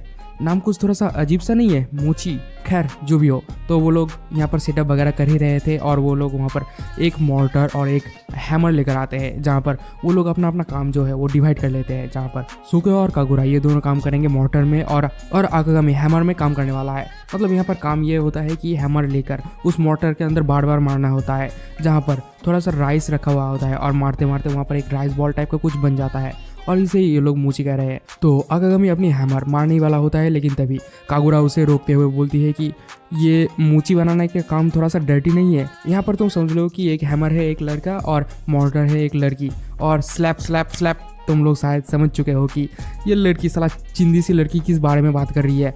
तो जो सुनकर आकागामी के तो रोंगटे खड़े हो जाते हैं और वो सुकेओ को बोलता है कि चलो हम दोनों अपना रोल बदल लेते हैं। लेकिन रोल बदलने के बाद भी कुरोगी यहाँ पर नहीं रुकती और वो बोलती है कि ये थोड़ा सा ऑकवर्ड नहीं हो गया, और वो दोबारा से अजीबोगरीब इशारे करने लगती है। तो खैर जो भी हो, वो लोग इन सब बातों को इग्नोर करते हुए अपनी मूची बनाने का काम स्टार्ट करने लगता है। लेकिन जब ही सुकेओ हैमर मारने जाने ही वाली थी तभी आकागामी का नज़र ओरिजिनल मूची से थोड़ा सा बहकते हुए 2 और मूची में जाके गिरता है, जो कि ओरिजिनल मूची से बहुत ही ज़्यादा बढ़िया था और मुझे भी इस तरीके का मूची चाहिए। तो उन 2 मूचियों को देखकर आकागामी थोड़ा सा डिस्ट्रैक्ट हो जाता है। ये देखकर सुकेओ बोलता है कि आकागामी तुम क्या कर रहे हो, मूचियों में ध्यान दो। तो आकागामी यहाँ पर क्या करता है कि दोबारा से अपनी रोल बदल लेता है और वो दोबारा से हैमर के काम करने लगता है। लेकिन दोबारा से कागुरा आकागामी को रोकता ही ये बोलता है कि आकागामी देखो इन 3 मूचियों को, क्या बेहतरीन लग रही है ना। तो आकागामी सोचता है कि क्या 3 मूची। तो वो जब मूचियों की तरफ देखता है तब वो देखता है कि वहाँ पर सच में 3 मूचियाँ हैं। और तुम लोग इतना तो समझदार हो कि यहाँ पर किन मूचियों के बारे में बातें कर रहा होता है। तो आकागामी यहाँ पर क्या करता है कि अपने आँखों में उंगलियाँ घुसा लेता है ताकि उसे उन मूचियों को देखना ना पड़े, और इस वजह से उसके आंखों से बहुत ही तेज खून बहने लगता है। जो देखकर सुकेओ बोलते हैं कि अबे ये क्या कर दिया तूने, जल्दी से जा और जाके अपनी आंखों पे पानी मार। तो यहाँ पर सीन कट हो जाता है और हम देखते हैं कि आकागामी अपनी आंखों पे पानी मार रहा होता है। तभी आकागामी कुरोगे से ये पूछता है कि अबे तूने ऐसा क्यों किया मेरे साथ। तो कुरोगे ये कहती है कि मुझे ऐसा लगा कि ये करने से मैं एडल्ट बन जाऊंगी। तो ये सुनकर आकागामी वहाँ से हंसते हुए निकल जाता है और ये बोलता है कि मुझे लगता है कि मिया और कागुरा को मेरी हेल्प चाहिए। लेकिन जब वो बाहर पहुँचता है तब वो देखता है कि वहाँ पर कोई भी मौजूद नहीं है। तभी मिया आकर उसके पीछे खड़ी होती है। तो जब आकागामी पीछे मुड़ के देखता है तब वो नोटिस करता है कि मिया एक बनी के ड्रेस में है। ये किसी भी एंगल से मुझे बनी तो नहीं लग रहा, लेकिन खैर जो भी हो। तो यहाँ पर मिया को तो बहुत ज़्यादा सेक्सी लग रहा था, जो देखकर आकागामी की आंखें तो बिल्कुल फटी की फटी रह जाती है और वो बिल्कुल ही सदमे में चला जाता है। और वो ये पूछता है कि अबे ये क्या हुलिया बना लिया अपना। तो मिया बोलती है कि इस सेरेमनी की यही ट्रेडिशनल ड्रेस है, मतलब मूची बनाने की ट्रेडिशनल ड्रेस यही है। और इस इन्फॉर्मेशन को मिया तक पहुंचाया था कागुरा ने। तो आकागामी सोचता है कि क्या ऐसा भी कोई ट्रेडिशन होता है क्या। अब नेक्स्ट सीन में हम देखते हैं कि आकागामी एक हुडी पहनकर मिया को जकड़ लेता है और यहाँ से इन लोगों की ट्रेडिशनल मूची बनाने का प्रोसेस स्टार्ट होता है, जहाँ पर आकागामी मिया की पेट को पकड़कर उसे उठा कर पटकने लगता है, मतलब उसे उठाकर मारने लगता है, जिसकी वजह से उसके हाथ में रखा हुआ हैमर जाके मूची में गिरता है, मतलब मोर्टर में गिरता है, जिस वजह से वहाँ पर मूची बनने लगता है। तो ऐसे करते करते थोड़ी देर बाद वो मूची बन चुका होता है और आकागामी बोलता है कि वी डिड इट मिया-सान, देखो हम लोगों ने मूची बना दिया। लेकिन अब तक तो मिया की हालत बुरी तरीके से खराब हो चुकी थी। उसकी मुंह तो बिल्कुल पूरी तरीके से लाल टमाटर जैसे हो चुकी थी और उसकी मुंह से क्या क्या वर्ड निकल रहे थे वो किसी को समझ में नहीं आ रहा था। तभी पीछे से सुकेओ आ जाती है और वो बोलती है कि आकागामी मैं भी रेडी हूँ। लेकिन यहाँ पर सुकेओ और मिया इन दोनों को यही लग रहा होता है कि आकागामी उन दोनों को ये बनी वाला ड्रेस पहनने के लिए कहा था। और तभी वहाँ पर कागुरा भी आ जाती है और वो भी एक बनी वाली ड्रेस पहन रखी थी, लेकिन इसकी ड्रेस थोड़ा सा अच्छी थी या फिर बुरी। तुम लोगों को शायद ये वाला ड्रेस बुरा लग जाए, क्या पता।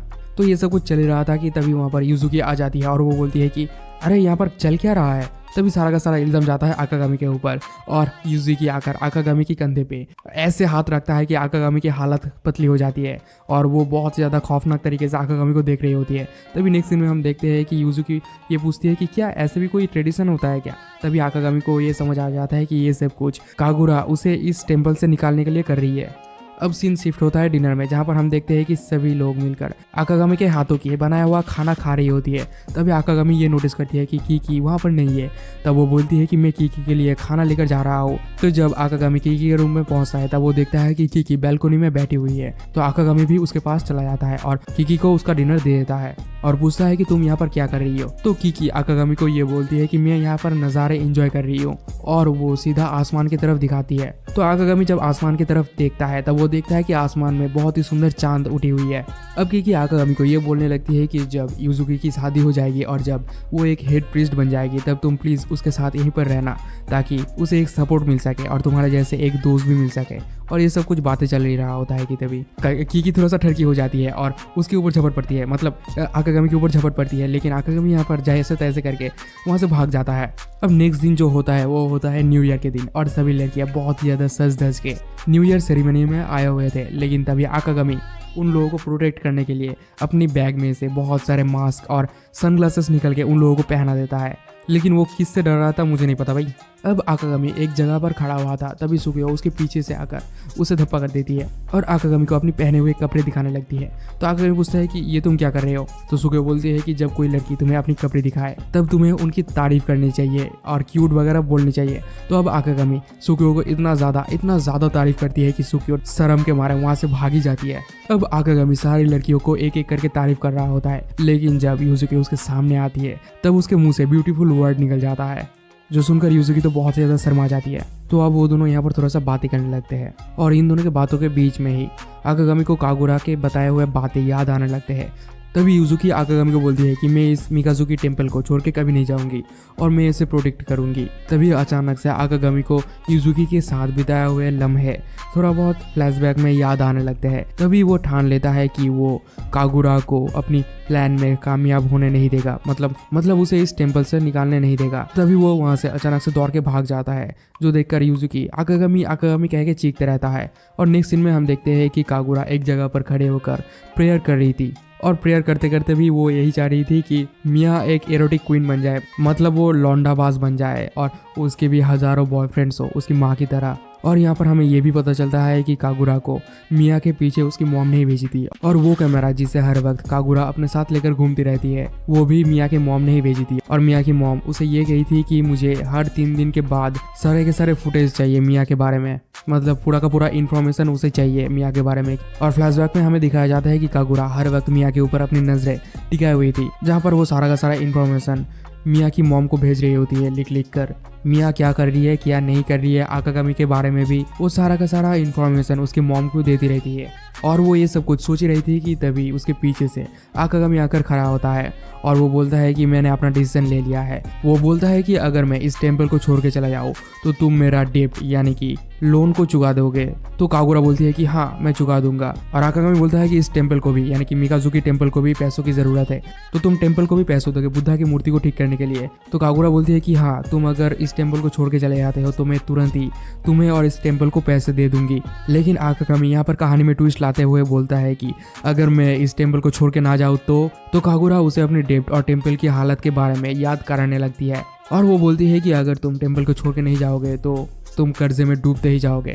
लेकिन आकागामी बोलता है कि मैं दूसरा रास्ता जरूर से ढूंढ लूंगा, चाहे जो कुछ भी हो जाए मैं यूजुकी को इस जगह पर अकेले छोड़ के नहीं जाऊंगा। तो ये सुनकर कागुरा बोलती है कि अगर ये बात है तो मैं कुछ दिन के लिए ये ऑफर को खारिज कर देती हूँ। और वो ये सोचने लगती है कि पैसा कमाना इतना ज़्यादा आसान नहीं है और आकागामी कुछ दिन बाद ही मेरे पास रोते हुए आएगा पैसों के लिए। और तभी आकागामी ये बोलता है कि अब मैं मिया को दिया हुआ प्रॉमिस रख सकता हूँ, यानी कि स्वॉर्ड फाइट में उसे हराने के प्रॉमिस। और ये सुनकर कागुरा तो बहुत ज़्यादा गुस्से में आ जाती है और वो अपने ही मन में सोचने लगती है कि आकागामी तो यूजुकी को पसंद करता है, लेकिन मिया जो है वो धीरे धीरे करके आकागामी की प्यार की जाल में फंसती जा रही है और ये सब कुछ मैं देख पा रही हूँ। और तभी कागुरा बहुत ही गुस्से में आकागामी की तरफ मुड़कर उसे बहुत ही चीखते हुए ये कहता है कि मिया के बारे में कुछ भी मत बोलना। तो आकागामी यह बोलता है कि कागुरा तुम इतना ज़्यादा गुस्से में क्यों हो, तुम्हें तो इससे पहले कभी भी इतना ज़्यादा गुस्से में नहीं देखा मैंने।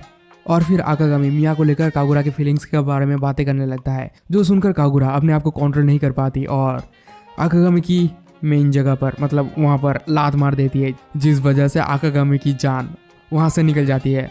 और इसके बाद कागुरा आकागामी को बोलती है कि ऐसी कोई बात नहीं है, बल्कि मैं अपनी जॉब को लेकर बहुत ज़्यादा सीरियस हूँ। और इतना कहती है वो वहाँ से चलकर बाकी सारी लड़कियों के पास चली जाती है और यहाँ पर आके वो लोग थोड़ा सा बातचीत करते हैं। और फाइनली लास्ट सीन में हम देखते हैं कि मिया कागुरा को एक बहुत ही अच्छी हक देती है, जो देखकर कागुरा भी थोड़ा सा स्माइल करती है।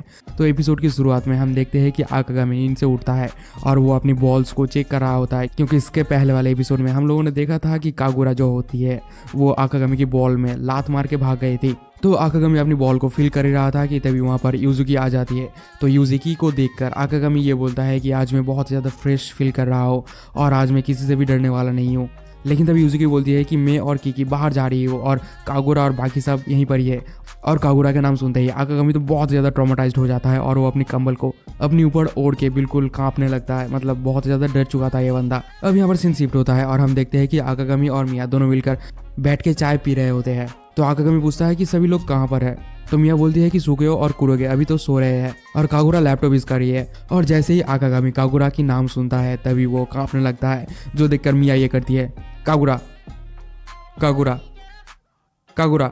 तो जितनी बार भी मिया कागुरा कहती है उतनी बार आकागामी कांपने लगता है, जो देखकर मिया ये सोचती है कि उसे शायद कागुरा से डर लग रहा है या फिर कुछ तो बात है कि आकागामी ऐसा क्यों बिहेव कर रहा है। तो मिया आकागामी की कॉलर को पकड़ के डायरेक्ट लेकर चला जाता है कागुरा के पास और कागुरा से जाके पूछती है कि तुम लोगों के बीच क्या हुआ है। आकागामी तुम्हारे नाम सुनते ही बहुत ज्यादा डर रहा है। और फिर मिया आकागामी को ये पूछता है कि तुम कागुरा के बारे में क्या सोचते हो। तो आकागामी बोलता है कि इसे देखते ही मेरा खरा हो जाता है, जो सुनकर कागुरा ये बोलती है कि मैं तुम्हारे नाम पे केस कर दूंगा कोर्ट पे। अब मिया कागुरा को पूछती है आकागामी के बारे में।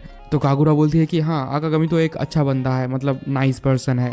जो सुनकर मिया और आकागामी दोनों ही बहुत ज़्यादा उतावले हो जाते हैं, मतलब तारीफ सुनकर। अब मिया आकागामी और कागुरा इन दोनों को वहीं पर लेकर चले जाती है जहाँ पर मिया और आकागामी रात बिताए थे। मेरा मतलब वो दोनों लॉक हो चुके थे। तो उन दोनों को अंदर भेजकर मिया उन दोनों को बाहर से लॉक कर देती है।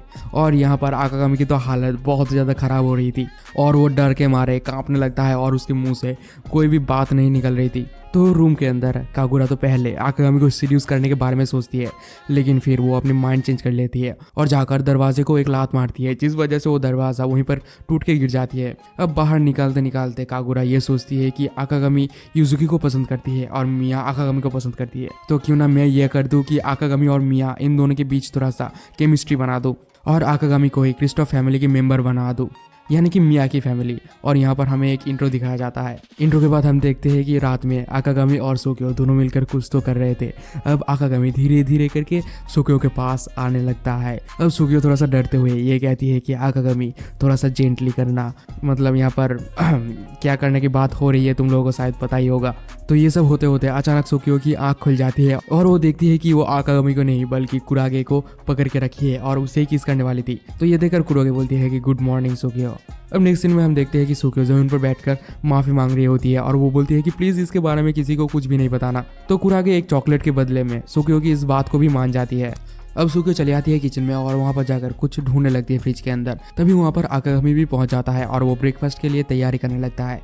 लेकिन तभी वहाँ पर पीछे से मिया भी आ जाती है और वो दोनों मतलब मिया और आकागामी थोड़े बहुत बातें करने लगते हैं। लेकिन सोक्यो यहाँ पर ये सोच रही होती है कि मिया आकागामी के इतना ज़्यादा करीब क्यों आ रही है और वो यहाँ पर थोड़ा सा जेलस भी फील करने लगती है और वो ये भी सोचने लगती है कि क्या मिया आकागामी को पसंद करती है। तभी वहाँ पर कागुरा भी आ जाती है और कागुरा आकर सोक्यो को थोड़ा सा डरा देती है। तो सोक्यो पूछती है कि तुम इतना ज़्यादा इनविजिबल कैसे हो। तभी कागुरा सोक्यो को अपने कैमरे दिखाते हुए बोलती है कि इसके वजह से। और तभी वो अपनी कैमरे में से वही वाला फुटेज, मतलब घर के अंदर वाला फुटेज जहाँ पर मिया और आकागामी दोनों मिलकर कुछ तो कर रहे थे, वही वाला फुटेज सोक्यो को दिखाने लगती है, जिस वजह से सोक्यो की तो फटके हाथ में आ जाती है और वो अजीबोगरीब ख्यालों में डूब जाती है और वो सोचने लगती है कि ये सब कुछ क्या देख लिया मैंने यार, छी छी छी, ये सब डर्टी चीज़ें मेरे सामने से हटाओ, ये सब चीज़ें तुम मुझे क्यों दिखा रहे हो। तो इसके बाद सोक्यो और कागुरा दोनों मिलकर मिया को थोड़ा बहुत इन्वेस्टिगेशन करने लगती है और पहले तो वो लोग थोड़ा बहुत इधर उधर की बातें करते हैं, मतलब फालतू बातें। लेकिन कुछ देर बाद ही सोक्यो आती है मेन पॉइंट में और यहाँ पर वो मिया को ये पूछती है कि क्या तुम आकागामी को पसंद करती हो। लेकिन मिया बोलती है कि क्या आकागामी को पसंद नहीं, मैं बिल्कुल भी नहीं करती। तो ये सुनकर सोक्यो थोड़ा सा शॉक्ड हो जाती है और वो बोलती है कि अगर तुम उसे पसंद नहीं करती हो तो तुम उसके इतना ज़्यादा करीब क्यों जा रही हो। तो मिया बोलती है कि अच्छा, तो तुम इस बात के लिए मुझे यहाँ पर बुला के लाई हो। असल में हम दोनों ट्रेनिंग पार्टनर्स हैं, इसलिए हम दोनों थोड़ा बहुत बातचीत कर लेते हैं, बस इतना ही। और फिर मिया बोलने लगती है कि मैं यहाँ पर आई थी अपनी फैमिली से बचने के लिए, ताकि मैं लस्ट से यानी कि हवस से दूर रह पाऊँ। लेकिन आकागामी को देखने के बाद मेरी हवस बढ़ती जा रही है और मैं उसे थोड़ा बहुत पसंद भी करने लगी हूँ और मैं कभी भी टर्न ऑन भी हो जाती हूँ। जो सुनकर कागुरा जाकर रस्सी से मिया को बांध देती है और उसे ऊपर लटका देती है और यहाँ पर ये सीन बहुत ज़्यादा बोल्ड हो जाती है। लेकिन तभी वहाँ पर आकागामी आ जाता है और वो आते ही मिया को इस हालत में देखता है। तभी वो थोड़ा बहुत शर्मा जाता है और वो पूछता है कि यहाँ पर आखिर चल क्या रहा है। लेकिन यहाँ पर सोक्यो की मुंह तो बहुत ज़्यादा लाल हो चुकी थी शर्म के मारे, पता नहीं यार ये बंदी यहाँ पर क्यों शर्मा रही है। लेकिन तभी कागुरा ये बोलती है कि मुझे पता है कि तुम्हारी मुंह लाल क्यों है और वो बोलती है कि तुम मिया से जेलस हो। तो अब सोक्यो ये सोचती है कि वो डायरेक्ट आकागामी से उस वीडियो के बारे में बात करेगी। लेकिन जब कागुरा अपनी कैमरा को ढूंढने लगती है तब वो देखती है कि उसकी कैमरा वहाँ पर नहीं है और तभी वहाँ पर एंट्री होती है कुरागे की और उसके ही हाथ में वो कैमरा होती है और वो बोलती है कि क्या ये कैमरा तुम्हारी है। और वो तभी वहाँ पर मौजूद उस वीडियो को चलाने लगती है। लेकिन सोक्यो यहाँ पर उससे बहुत ज़्यादा मना कर रही होती है, लेकिन कागुरा उसकी एक भी बात नहीं सुनती और उस वीडियो को चला देती है। तो ये देखकर सोक्यो बहुत ज़्यादा अजीबोगरीब ख्यालों में डूब जाता है दोबारा से। लेकिन तभी कुरागे बोलती है कि इन दोनों ने तो बहुत ही फन किया है इस गेम के अंदर। तो सोक्यो बोलते हैं क्या गेम, तो कुरागे बोलती है कि हाँ ये देखो ये लोग तो गेम खेल रहे थे। तो सुकियो बोलती है अच्छा मैं तो कुछ और ही समझ रही थी। क्या क्या समझ रही थी तुम? अब नेक्स्ट सीन में हम देखते हैं कि आकागामी किचन में खड़े होकर ये सोच रहा होता है कि कैसे वो सारा का सारा प्रॉब्लम सॉल्व करे, यानी कि पैसों का प्रॉब्लम सॉल्व करे। तो वो सोचता है कि पहले मैं खाने की बजट को कट करके इस प्रॉब्लम की सॉल्यूशन की फर्स्ट स्टेप लूंगा। और जब भी वो राइस वाली बॉक्स के ढक्कन खोलता है तब वो देखता है कि उस बॉक्स के अंदर एक भी चावल बचा नहीं है और वो चीख उठता है। और उसकी चीख सुनकर मिया और यूजुकी दोनों ही वहाँ पर चली आती है और वो दोनों पूछते हैं कि आकागामी क्या हुआ है, हम लोगों ने अभी अभी एक लड़की की चीखने की आवाज़ सुनी है। तो आकागामी बोलता है कि हम लोगों के पास कोई भी चावल नहीं है। तो यूजुकी बोलती है कि अच्छा तो ऐसी बात है, तो कोई बात नहीं, चलो हम लोग ट्रिब्यूट इकट्ठा करने के लिए जाते हैं, हम लोग जिसे दान कहते हैं। तो इतना बोलते ही वो तीनों निकल जाते हैं ट्रिब्यूट इकट्ठा करने के लिए। तो चलते चलते यूजुकी आकागामी को उन लोगों की ट्रिब्यूट के बारे में, यानी कि थोड़ा बहुत ट्रेडिशन के बारे में थोड़ा बहुत बताने लगती है। तो वो लोग बातें करते करते पहले एक घर में जाते हैं ट्रिब्यूट इकट्ठा करने के लिए, लेकिन वो हाउस ओनर उन लोगों के मुंह पे ही दरवाज़ा बंद कर देता है और वो बोलता है कि निकल जाओ यहाँ से। तो वो लोग क्या करते हैं कि दोबारा से एक और घर में जाते हैं जहाँ पर सेम चीज़ दोबारा से रिपीट होती है और वो लोग दोबारा से वहाँ से निकल जाते हैं और ऐसे करते करते शाम हो जाती है। लेकिन उन लोगों को कोई भी राइस नहीं देता है। एक ही हाउस बचा था, मतलब लास्ट हाउस ट्रिब्यूट इकट्ठा करने के लिए, और वो लोग चले जाते हैं उस हाउस में जहाँ पर हम देखते हैं कि एक लंगड़ी लेडी उस हाउस की ओनर है और वो लेडी यूजुकी को बहुत ही अच्छी तरीके से ग्रीटिंग करती है। और इस लंगड़ी लेडी के 2 बच्चे भी है जो बहुत ही ज़्यादा हरामी होते हैं। तो वो 2 बच्चे उन लोगों के पास आते हैं और यूजुकी को आकर बोलती है कि अपने बैंगन दिखाओ। यूजुकी बोलती है कि नहीं मैं नहीं दिखाने वाली। तो वो 2 बच्चे ये कहने लगते हैं बैंगन बैंगन बैंगन। तुम लोग शायद समझ चुके हो कि वो दोनों क्या बोल रहे थे। खैर जो भी हो, तो इस लंगड़ी लेडी की घर में वो लोग थोड़ा बहुत बातचीत करते हैं, मस्ती मजाक करते हैं और बातें करते करते रात हो जाती है। और ये लंगड़ी लेडी उन लोगों को ट्रिब्यूट दे देती है, मतलब भर भर के चावल दे देती है और वो लोग वहाँ से निकल जाते हैं ढेर सारे चावल लेकर। तो रात में चलते चलते आकागामी उसी जगह पर पहुँच जाता है जहाँ पर उसके साथ यूजुकी की पहली मुलाकात हुई थी। और यहाँ पर वो थोड़ा सा फ्लैशबैक में चला जाता है, लेकिन तभी उसके पीछे से यूजुकी आती है और वो देखता है कि यूजुकी बहुत सारे बैग्स, राइस बैग्स अपनी पीछे बांध कर चल रही होती है, जो देखकर आकागामी तो चौंक दिया जाता है और वो सोचता है कि यूजुकी को सच में मेरा सपोर्ट चाहिए। हेलो एनिमे लवर्स, स्वागत है तुम लोगों की एक और नए वीडियो में। और आज मैं टेनपुरू एनिमे सीरीज की 11 नंबर पार्ट को एक्सप्लेन करने वाला हूँ। इससे पहले कि 10 एपिसोड्स मैंने ऑलरेडी एक्सप्लेन कर दिया है, जो तुम लोगों को मेरे चैनल पे मिल जाएगा और प्लेलिस्ट का लिंक भी इस वीडियो की डिस्क्रिप्शन में मिल जाएगा, तो तुम लोग जाके उन वीडियोज़ को देख सकते हो। तो ज़्यादा बकबक ना करते हुए चलिए एक्सप्लेनेशन शुरू करते हैं। तो एपिसोड की शुरुआत में हमें बहुत सारे फ्लैशबैक दिखाए जाते हैं, जहाँ पर हम लोग ये देखते हैं कि यूजुकी और आकागामी दोनों मिलकर कैसे ट्रेनिंग वगैरह कर रहे थे, कैसे वो लोग टोकुडो में एंटर हुए और वो लोग कितना ज़्यादा दिल लगा के अपना ट्रेनिंग कंप्लीट कर रहे होते हैं मिकाजुकी टेम्पल की हेड प्रीस्ट बनने के लिए। तो फ्लैशबैक के बाद सीन शिफ्ट होता है प्रेजेंट में और हम देखते हैं कि आकागामी, कीकी और यूजुकी तीनों मिलकर बैठे हुए थे बुद्धा की मूर्ति के सामने, जहाँ पर कीकी उन दोनों को ये बता रही थी कि इसी मिकाजुकी टेम्पल में वो सेरेमनी होने वाली है और वो जल्द ही होने वाली है। और वो किसी से ये पता किया है कि इस बुद्धा की मूर्ति के नेक को, मतलब गर्दन को ठीक करने के लिए जो पैसे लगेगा वो है 500,000 येन। और ये बहुत ही ज़्यादा पैसा होता है, जो सुनकर आकागामी की आंखें फटी की फटी रह जाती है। तभी यूजुकी साइड से ये बोलती है कि कोई बात नहीं, मैं मैनेज कर लूंगी।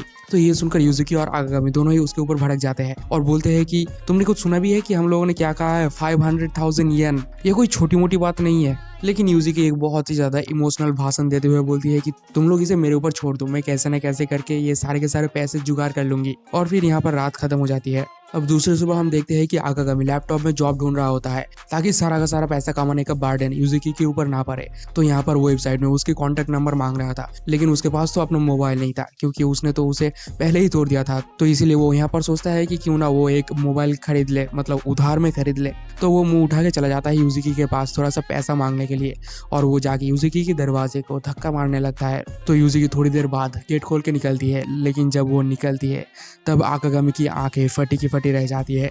वो देखती है कि यूजुकी एक मेड की ड्रेस में थी और वो बहुत ज़्यादा सेक्सी लग रही थी, जो देखकर आकागामी की तो बातें ही नहीं निकल रही थी मुंह से। और यूजुकी इधर उधर थोड़ा बहुत उछल कूद कर रही थी, जिस वजह से उसकी संतरे भी बहुत ही ज़्यादा उछल कूद कर रहे थे, जो देखकर आकागामी तो बहुत ही ज़्यादा सीड्यूस्ड हो जाता है। तो यहाँ पर आकागामी थोड़ा बहुत साहस जुटा के यूजुकी को अपनी फ़ोन खरीदने के बारे में बताने चाह ही रहा होता है कि तभी उसके दिमाग में बहुत ज़्यादा अजीबोगरीब ख्याल आने लगता है, जहाँ पर वो सोचता है कि यूजुकी उसे सर्व करने वाली है। लेकिन तभी वो अचानक से अपने आप को मुक्का मारता है ताकि वो अपने ख्याल से बाहर निकल जाए। तो यूजुकी को आकागामी जैसे तैसे करके फ़ोन के बारे में बता देता है। तो यूजुकी बोलती है कि अच्छा तो फ़ोन चाहिए तुम्हें, कोई बात नहीं, और वो फ़ोन ढूंढने लगती है। और यूजुकी इतनी बुरी तरीके से फ़ोन ढूंढती है कि आकागामी की नाक से खून निकल के पूरी तरीके से खूनम खून हो जाता है, जो देखकर यूज़ुकी तो बहुत ज़्यादा शॉक्ड हो जाती है। तो अब यूज़ुकी आकागामी को पूछती है कि तुम्हें मेरा फ़ोन किस लिए चाहिए। तो आकागामी यूज़ुकी को अपनी फ़ोन ढूंढने का सारा किस्सा बता देता है, मतलब किस लिए उसे फ़ोन चाहिए ये सब कुछ बता देता है। तो अब यूज़ुकी उसके हाथ से फ़ोन को लेकर ये पूछती है कि तुम्हें किस तरीके का ड्रेस पहनना पसंद है, जो सुनकर आकागामी थोड़ा सा सोच में पड़ जाता है और फिर थोड़ा बहुत सोचने के बाद ये बोलता है कि मुझे मॉन्क जैसे ड्रेस पहनना पसंद है। जो सुनकर यूज़ुकी बोलती है कि तुम्हें मॉन्क जैसे ड्रेस पहनना इसलिए पसंद है क्योंकि तुम अभी ट्रेनिंग पीरियड में हो और मैं चाहती हूँ कि तुम ये ट्रेनिंग कंप्लीट करो, ना कि काम वगैरह करो। तो आकागामी बोलता है कि यूज़ुकी सर मैं आपकी हेल्प करना चाहता हूँ। तो यूज़ुकी बोलती है कि हाँ मुझे पता है, लेकिन ये मेरी काम है इसलिए मैं खुद इसे कंप्लीट करना चाहती हूँ। और वैसे भी मेरी मॉम भी इस टेम्पल को बिल्कुल पूरी तरीके से अकेले ही संभालती थी, तो ये मेरी रिस्पॉन्सिबिलिटी है कि मैं इस टेम्पल को अकेले ही संभालूँ। तो आकागामी बोलता है कि 500,000 येन तो बहुत ज़्यादा होता है, जो एक स्टूडेंट के लिए कमाना बहुत ज़्यादा मुश्किल होने वाली है। यूज़ुकी बोलती है तो कोई बात नहीं, मैं डबल शिफ्ट कर लूँगी। जो सुनकर आकागामी बोलती है कि ये काम मुझे करना चाहिए क्योंकि मेरे पास बहुत ज़्यादा काम के एक्सपीरियंसेस है। और फिर यहाँ पर आकागामी दूसरी तरफ देखकर उसके साथ बहस करने लगता है, मतलब यूज़ुकी के साथ बहस करने लगता है। तो यूज़ुकी बोलती है कि तुम मेरे तरफ क्यों नहीं देख रहे हो। तो आकागामी बोलता है कि जरा अपने आप को आईने में देखो, तुम किस तरीके का ड्रेस पहने हुए हो। तो जब यूज़ुकी अपने आप को आईने में देखती है तब वो बहुत ज़्यादा शर्मा जाती है और वो बोलती है कि तुम तब से मेरे इस दोनों बैंगन को देख रहे थे। आकागामी बोलता है कि तुम आज सबसे ज़्यादा क्यूटेस्ट और सेक्सीएस्ट ड्रेस को पहने हो, जितना मैं इमेजिन कर सकता हूँ उससे भी ज़्यादा बहुत ज़्यादा सेक्सी लग रहे हो तुम आज। जो सुनकर यूज़ुकी और भी ज़्यादा एम्बेरस्ड होने लगती है। तो अब यहाँ पर वो दोबारा से उन लोगों के बीच बहस छिड़ जाता है, जहाँ पर आकागामी उसे बोल रहा होता है कि तुम बहुत ज़्यादा टायर्ड हो चुके हो और इस ड्रेस में तुम और भी ज़्यादा टायर्ड हो, लेकिन यूज़ुकी इस बात को मान ही नहीं रही थी। और फिर यूज़ुकी आकागामी को एक बेट देती है और वो बोलती है कि अगर तुम मुझे यहाँ पर सुला सकते हो तो मैं हार जाऊंगी और तुम्हें मैं अपनी फ़ोन दे दूंगी। तो यह बात सुनकर आकागामी पूछता है कि मैं तुम्हें कैसे सुलाऊँ। तो यूज़ुकी बोलती है कि मसाज करके, और फिर वो अपने बेड पे लेट जाती है और आकागामी यहाँ पर थोड़ा बहुत हिचकते हुए अपना काम यानी कि मसाज करने का काम स्टार्ट कर देता है, जहाँ पर यूज़ुकी थोड़ा बहुत मसाज पाने के बाद ही ये कहने लगती है कि तुम इसमें तो बहुत ही ज़्यादा अच्छे हो। और आकागामी यहाँ पर बहुत ही बेहतरीन तरीके से यूज़ुकी की मसाज करने लगता है और फिर मसाज करते करते आकागामी के दोबारा से बूढ़े बूढ़े ख्याल आने लगता है। तो इसलिए आकागामी यहाँ पर बहुत ज़्यादा इंटेंस तरीके से यूज़ुकी की मसाज करने लगती है और यूज़ुकी यहाँ पर चीखने चिल्लाने लगती है। तभी सुकियो यूज़ुकी की दरवाजे के बाहर आकर खड़ी होती है और वो यूज़ुकी की चीखने चिल्लाने की आवाज़ सुन लेती है, जो सुनकर वो थोड़ा बहुत शॉक्ड के साथ साथ शर्मा भी रही होती है और वो ये सोच रही होती है कि आखिर इस रूम के अंदर हो क्या रहा है। और फिर सुकियो बहुत ही गुस्से में दरवाजे को तोड़ते हुए अंदर चली जाती है, लेकिन वो देखती है कि आकागामी और यूज़ुकी बहुत ही अजीब व गरीब पोज में लेटे हुए हैं, जो देखकर सुकियो भी बहुत ज़्यादा हैरान होती है और वो यूज़ुकी से पूछती है कि तुम मेड के कपड़ों में क्यों हो। तो अब यूज़ुकी को बहुत ज़्यादा नींद आ तो रही थी, लेकिन वो जैसे तैसे करके अपनी नींद को कंट्रोल कर रही थी। तो आकागामी बोलती है कि यूज़ुकी अब हार मान भी जाओ। तो अब यूज़ुकी एक बहुत ही लंबी चौड़ी बात कह देती है। वो कहती है कि it's none of your business, मतलब अपने काम से काम रखो। जो सुनकर आकागामी के साथ साथ यूज़ुकी भी चुप हो जाती है और फिर आकागामी बोलता है कि अगर ये मेरे बिजनेस नहीं है तो मैं जो चाहूँ वो कर सकता हूँ। और फिर वो सुकियो को बोलती है कि चलो मेरे साथ बाहर चलो। और इतना बोलते ही यहाँ पर एक कट सीन होता है और नेक्स्ट सीन में हम देखते हैं कि आकागामी और सुकियो दोनों शादी कर रहे होते हैं और वो दोनों बहुत ही सारे बच्चे पैदा करने की भी प्लान कर रहे होते हैं। तभी हम देखते हैं कि सुकियो की नींद टूट जाती है और यहाँ पर हमें ये पता चलता है कि सुकियो अब तक सारा का सारा चीज़ें नींद में सपने देख रही थी। तो नींद टूटने के साथ साथ ही वो कागुरा को एक बहुत जोरदार सिर से पटका मारता है, जिस वजह से कागुरा बहुत दूर जाके गिरती है। और यहाँ पर सुकियो दोबारा से कागुरा से माफ़ी मांगने लगती है और वो ये बोलती है कि प्लीज़ इसको भी किसी को मत बताना।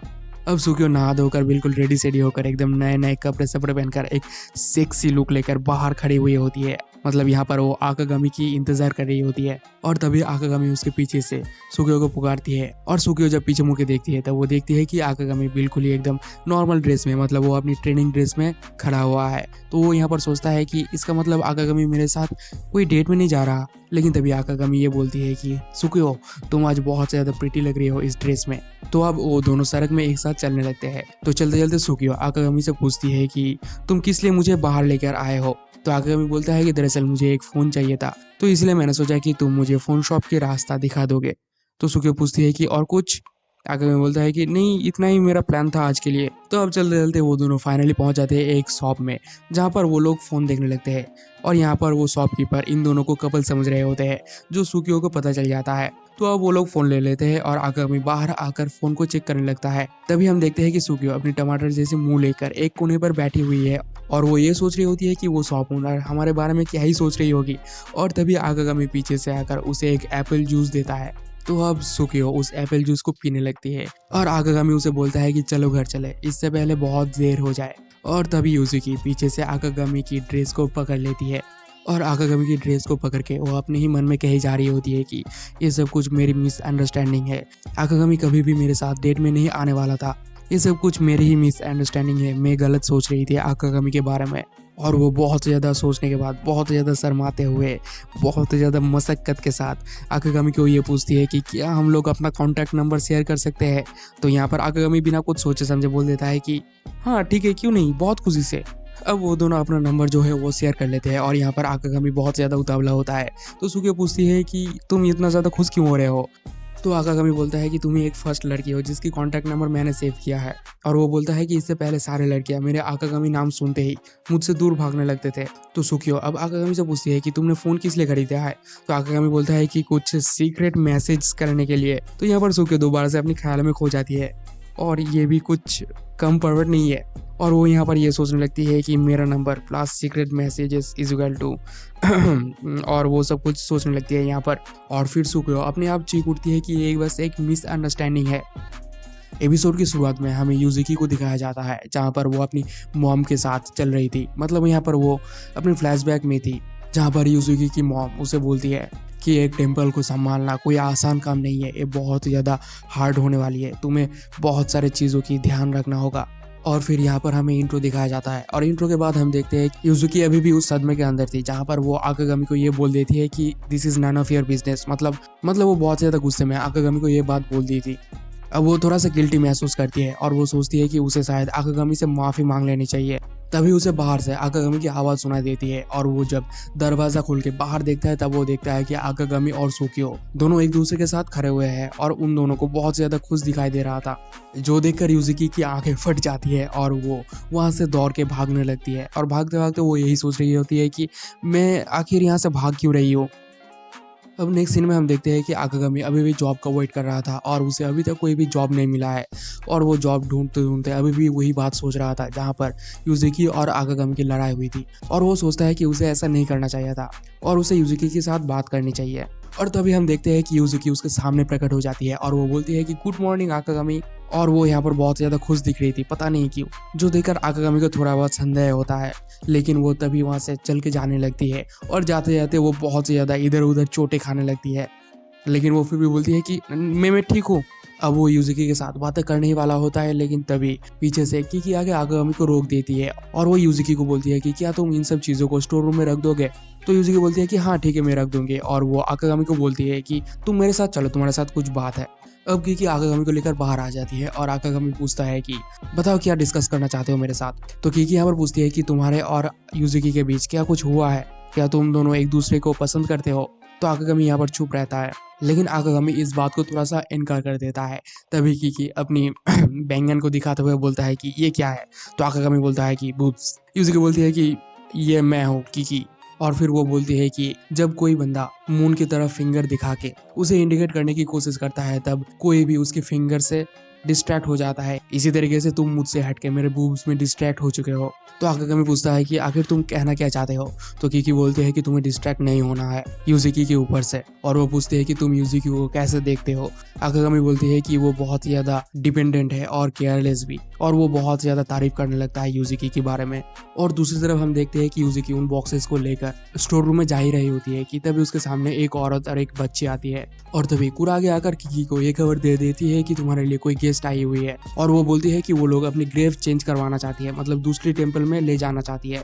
तो यहाँ पर किकी को दिखती है एक बहुत बड़ी अपॉर्चुनिटी और वो दौड़ के जाने लगते हैं उन लोगों के पास। और वो आकागामी को बोलते हैं कि यहाँ पर हम लोग ग्रेव चेंज करवाने के लिए उन लोगों के 100 टाइम्स ज़्यादा पैसे मांगेंगे ताकि हम लोग अपना बुद्धा की मूर्ति जो है उसे ठीक कर पाए। और वो दौड़ते दौड़ते वहाँ पर पहुँचते हैं, लेकिन वहाँ पर पहुँचते ही वो लोग देखते हैं कि वो औरत और वो बच्ची दोनों वहाँ से जा रही होती है। क्योंकि यूजुकी ने उन लोगों को ग्रेव चेंज करवाने की परमिशन दे दिया था। अब यहाँ पर कीकी पूछती है कि क्या उन्होंने तुम्हें कुछ पैसा दिया? तो यहाँ पर यूजुकी बहुत ही भोली सी सूरत और आंखों में मस्ती लिए ये कहती है कि क्या पैसे पैसे तो नहीं दिए उन लोगों ने। और यूजुकी यहाँ पर दोबारा से अपनी रोना धोना चालू कर देती है। वो बोलती है कि मैं इस टेम्पल को मेरी मॉम की तरह संभाल नहीं पा रही हो और इन लोगों का विश्वास भी हमारे टेम्पल से उठ चुका था, तो इसीलिए ये लोग अपनी ग्रेव चेंज करवाना चाहते थे। और फिर यूजुकी और भी ज़्यादा जोश के साथ बोलती है कि मैं और भी ज़्यादा हार्ड वर्क करूंगी। लेकिन तभी कीकी एक बहुत ही बड़ी बात कह देती है। वो बोलती है कि यूजुकी तुम आज से ही अपनी ट्रेनिंग बंद कर दो और आज से मैं तुम्हें कोई भी ट्रेनिंग नहीं दूंगी। लेकिन यूजुकी और आकागामी पूछते हैं कि लेकिन क्यों मास्टर? तो कीकी बोलती है कि ये तुम लोग खुद फिगर आउट कर लो। तो अब नेक्स्ट सीन में हम देखते हैं कि यूजुकी हर रोज की तरह जल्दी ही नींद से उठ जाती है और तभी उसे याद आती है कि उसकी तो आज ट्रेनिंग नहीं है और वो यहाँ पर थोड़ा सा डिप्रेस्ड होने लगती है। लेकिन फिर वो कहती है कि डिप्रेस्ड होने के लिए मेरे पास टाइम नहीं है और वो अपनी ड्रेस चेंज करके तैयार होकर बाहर चली जाती है सब लोगों के पास और वो बोलती है कि आज मैं बहुत ज़्यादा काम करूँगा और न्यू ईयर में और भी ज़्यादा मेहनत करूँगी। लेकिन सभी लड़कियाँ बोलती है कि तुम्हारे पास तो कोई काम ही नहीं है, क्या काम करोगी तुम? तो वो कहती है कि मैं टेम्पल को साफ करूँगी, क्लॉथेस वगैरह सारा का काम करूँगी मैं। तो सुके बोलती है कि इसके लिए तो तुम्हें आकागामी को थैंक करना चाहिए क्योंकि उसके लिए ये पूरा का पूरा टेम्पल हर वक्त चकाचौंध रहता है। जो सुनकर यूजुकी की आंखें तो गोल गोल हो जाती है क्योंकि उसके पास तो अब और कोई काम ही नहीं बचा है करने के लिए। तो यूजुकी पूछते हैं कि अरे आकागामी कहाँ है? तो इसुके बोलते हैं कि क्या पता, वो और कीकी कहीं पर तो गए हैं और हम लोगों को नहीं पता कि वो कहाँ पर गए हैं और आकागामी मेरा मैसेज भी नहीं सीन कर रहा है। जो सुनकर यूजुकी थोड़ा सा सदमे में चली जाती है और मिया कहती है कि क्या तुम्हारे पास आकागामी की कांटेक्ट नंबर है? और कुरागे बोलती है कि मेरे पास भी तो नहीं है उसका कांटेक्ट नंबर, हम लोगों को भी चाहिए। और यहाँ पर मिया और कुरागे दोनों मिलकर चीखने चिल्लाने लगते हैं और फिर वो तीनों लड़कियां सुकियो को चीटर चीटर कहने लगते हैं। अब नेक्स्ट सीन में हम देखते हैं कि यूजुकी झाड़ू पोछा लेकर टेम्पल को साफ करने के लिए जाती है, लेकिन वो देखती है कि टेम्पल तो बिल्कुल पूरी तरीके से एकदम चकाचक हुई है, जो देखकर यूजुकी थोड़ा सा उदास होती है और वो बोलती है कि अब मैं क्या करूं।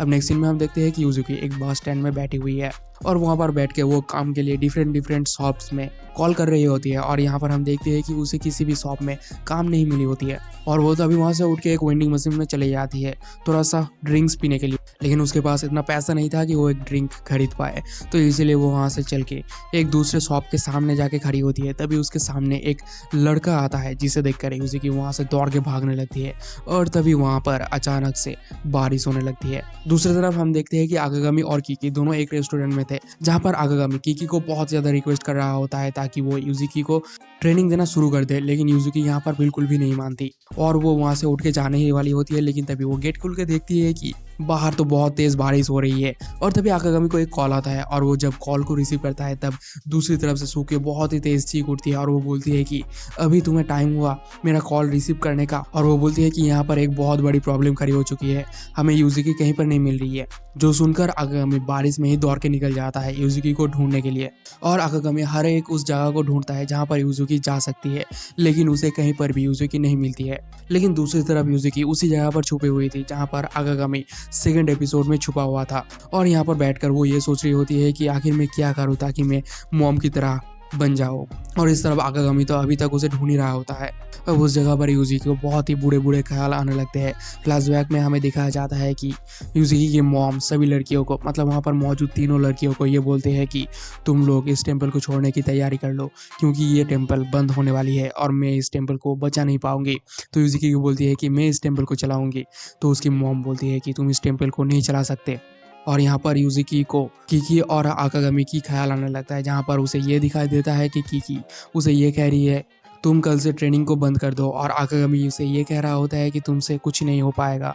मतलब वो ये सब कुछ उसके माइंड में चल रहा था और यूजुकी यहाँ पर बहुत ज़्यादा उदास के साथ साथ बहुत ज़्यादा डिप्रेस्ड भी थी।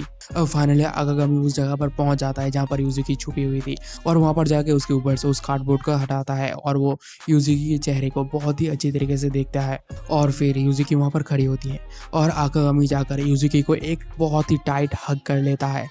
और सच बताओ तो ये हग देखकर मुझे ना बहुत ज़्यादा सुकून मिला है दोस्तों। तो वहाँ पर वो लोग बहुत देर तक वैसे ही खड़े रहते हैं।